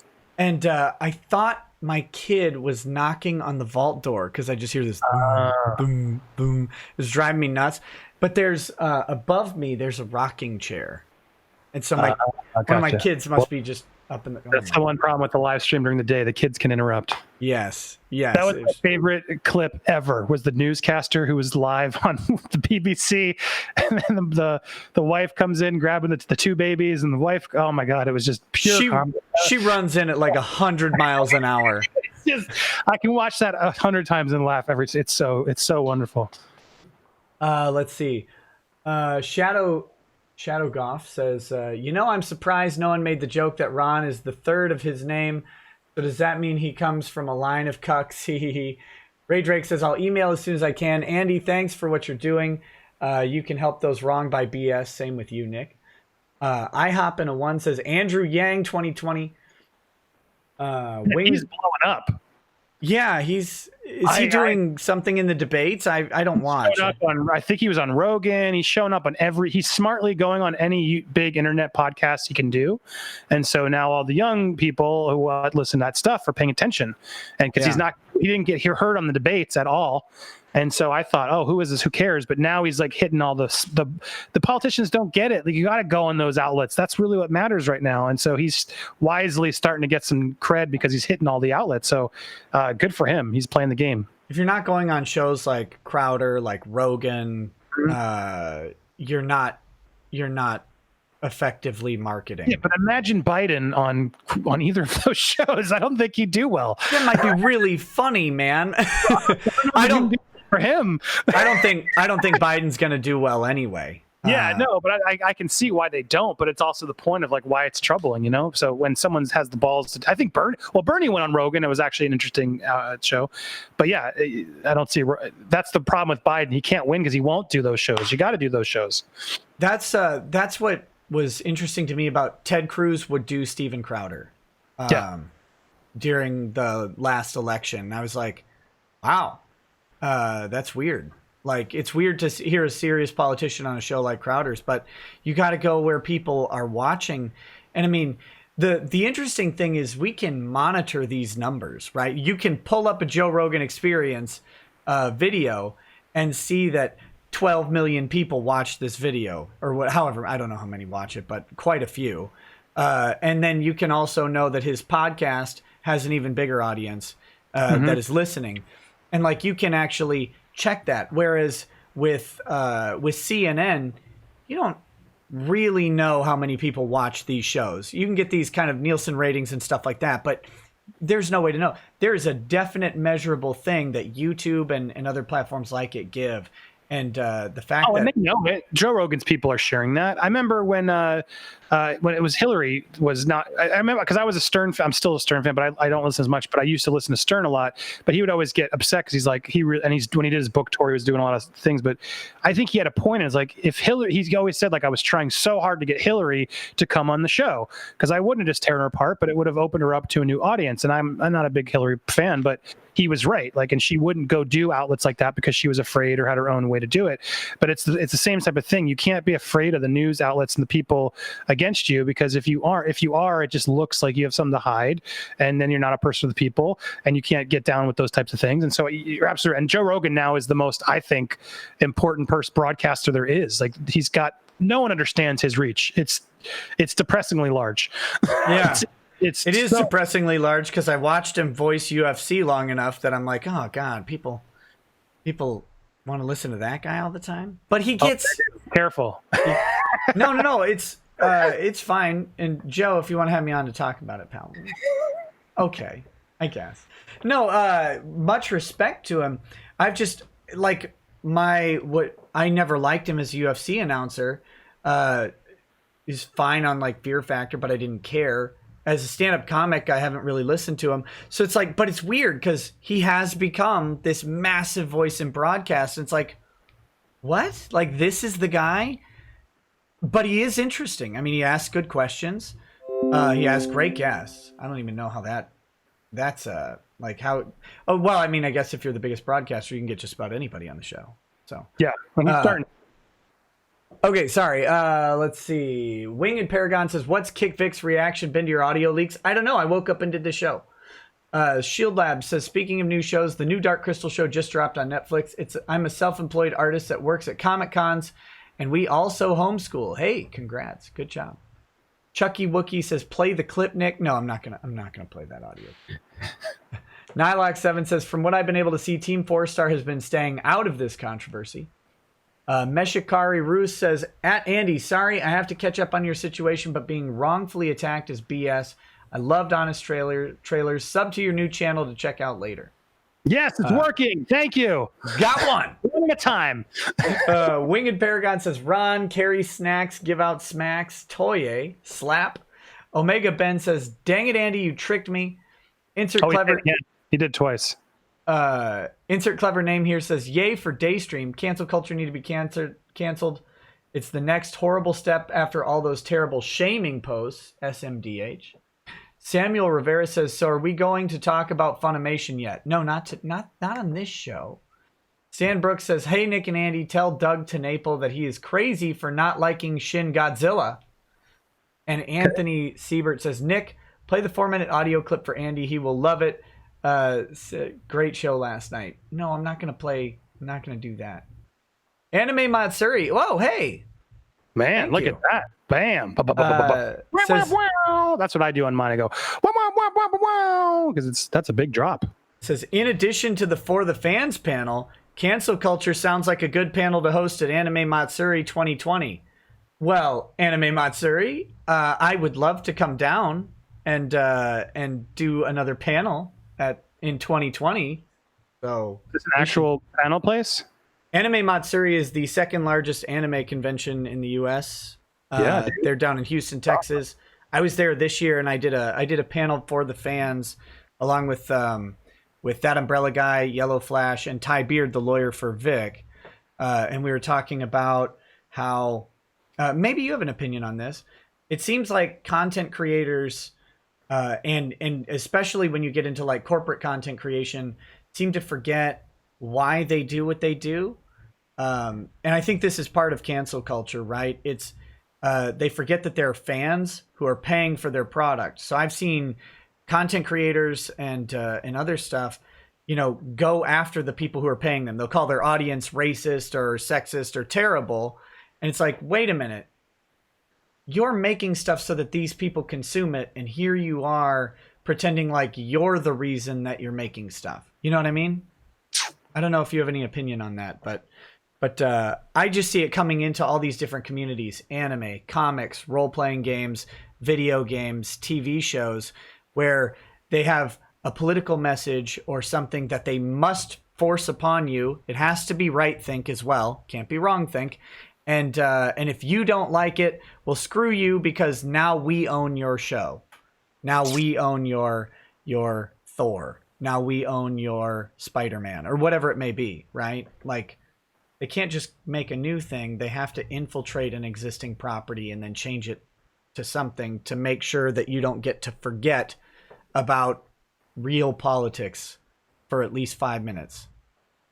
Well, I was gonna say, connected to the other side, what are your thoughts? Because I don't know how much of the comics guy and stuff, but like I was connected to what I was going to say to Anime Matsuri, because I'm trying to get to more Comic-Con, so loop me in too. But I do a thing called I do the Steven Crowder Change My Mind, but I do the Nerd Edition. Yeah. And so these videos where I went around I asked the question of, should Thor, how many Thor is one gender? Change my mind, because they just announced Lady Thor is coming, and right. If do you know about the comics of Thor and Mighty Thor and all stuff? Yeah. I went with the signpost and I had it there: Thor's one gender, changed my mind. And some people got mad at me, and it was kind of but then I had kind of a real dialogue, because I was like, just don't call her Thor. Thor exists, and Thor's a hero. She can be somebody, Jane, the mighty Jane, with the powers of Thor. Why does Marvel force in Thor to sell more comic books? And then the people who are sort of annoyed by that, which typically I would have said, oh, grow up, who cares? Women, go, yeah, women. But I'm like, well, yeah, women, but they have a point. Like, it's almost less important for feminism when you're just copying the character that exists and not giving them their own original character. So my point is, it's similar to that, where I feel like you force in the female Thor is now Thor, and then is that a problem? Should it be? Should we care? But anyway, I did that as a video, and it was a fun conversation. I want to do more of those at anime conventions, is sort of those hot button hot takes of sort of trying to do like what Crowder does, but more fun and less aggressive, but trying to do sort of the things of like, is Batman is a murderer? Change my mind. Like, there's so many fun ones I think we can do in those scopes that I hope to do more of. Yeah, that sounds like a great idea. It's that Thor thing, man. That's emblematic of what's going on, though, right? Like, that's what I'm talking about with the For the Fans panel, because the fans don't seem to want it. Like when they made Captain America a Hydra agent for a while, yep. And it's like they're trying to push this political message through Captain America. It's like, hey, how about don't do that? Like, let Captain America be the jingoistic Captain America and not be a secret Hydra agent because you want to make some message about Trump or whatever. Like, can we not do that, please? Or when Superman said he's no longer like the American hero or whatever it was like, why are you doing this to these things? This is... Anyway, but yeah, so that's what the For the Fans panel was about. But yeah, cancel culture panel sounds like a great idea. I'll see if I can get you in touch with Anime Matsuri. Maybe we could put something together for it. Yeah, that'd be fun. And then I can go shoot some Change My Minds while I'm there. I love it. Yeah. Chucky Wookie says subbed also to Andy. That's 2. Yes. Woohoo! Cha-ching! Crackbot says... No, I've gotten more. I looked. The listeners definitely came over during this, so thank you, everybody. Awesome. Crackbot says, Nick, have you ever watched the movie Dead Sushi? No, I have not. And I think I've got one more. Yeah, one more. Merlot Williams says, Kruber, huh? If you ever want to roll on Vermintide, I'll roll with you. Any suggestions on how to catch up with the lore? Even the summaries seem to be novels worth of text. Just lock yourself in a room for 48 hours with the wiki and a bunch of cocaine. That's how you do it. I'm joking. Don't use cocaine. Just take something legal or whatever, like those trucker pills. All right, man. Well, I think we're good. Anime Matsuri, Denise, if you're still watching, we need to talk. We talked about talking a couple weeks ago, and I wanted to follow up with you on that. So thanks for reminding me. I'll shoot you a message. But is there any last thing you wanted to say before we sign off here? No, just thank you. And thank you, everybody listening. They have all my links in there. Hit me up on Twitter anytime. Always looking to talk and looking to find other stories out there that you guys think or people I should be talking to. I'm just trying to find my way in this new world and figure out how to support my family, hopefully keep making content for a living if I can. I've been lucky enough to do it. I hope I can get there again. I can't do it without support, and if people want me to. So seeing where that leads, and I'm, again, grateful for you having me on, giving me a platform to hopefully bring some of your followers over my way, and you come on my show anytime. It'd be fun to have you on. Yeah, man, I'd love to. And guys, check out the Hugging the Cactus Kickstarter. It's in the description. It's Saturday. It's over. So if you go there, if you're watching this later and you're like, what happened? This is a time sensitive topic. So we have like 24 hours left to sort of do that. If you miss it, go to uncancelled.com is the other one you can go to, because I'll redirect it once Kickstarter's over to find other ways to help, because this will be an ongoing project. Right. But yeah, the Kickstarter link is in there for now. Yeah. And so check it out. See if there's a pledge tier. You got 33 hours left according to the Kickstarter. If you like this stuff and if you're tired of this cancel culture, contribute to the Kickstarter. Help Andy get going. He can produce great content. He's been doing it for years. And then check out his YouTube channel, of course. All right, man. Let's you don't leave just yet. Let's say goodbye to them, and then I'll say goodbye to you in private. Love it. All right, guys. Thanks for hanging out with us today. Check out Andy's stuff. Thanks for subscribing to me and all that. Slap like, put a comment in there. Tell me what you want to see next. We'll talk soon. Probably not a show tonight, but check on Twitter. If there is, I'll let you know. All right, guys. Have a good night. Peace. Peace.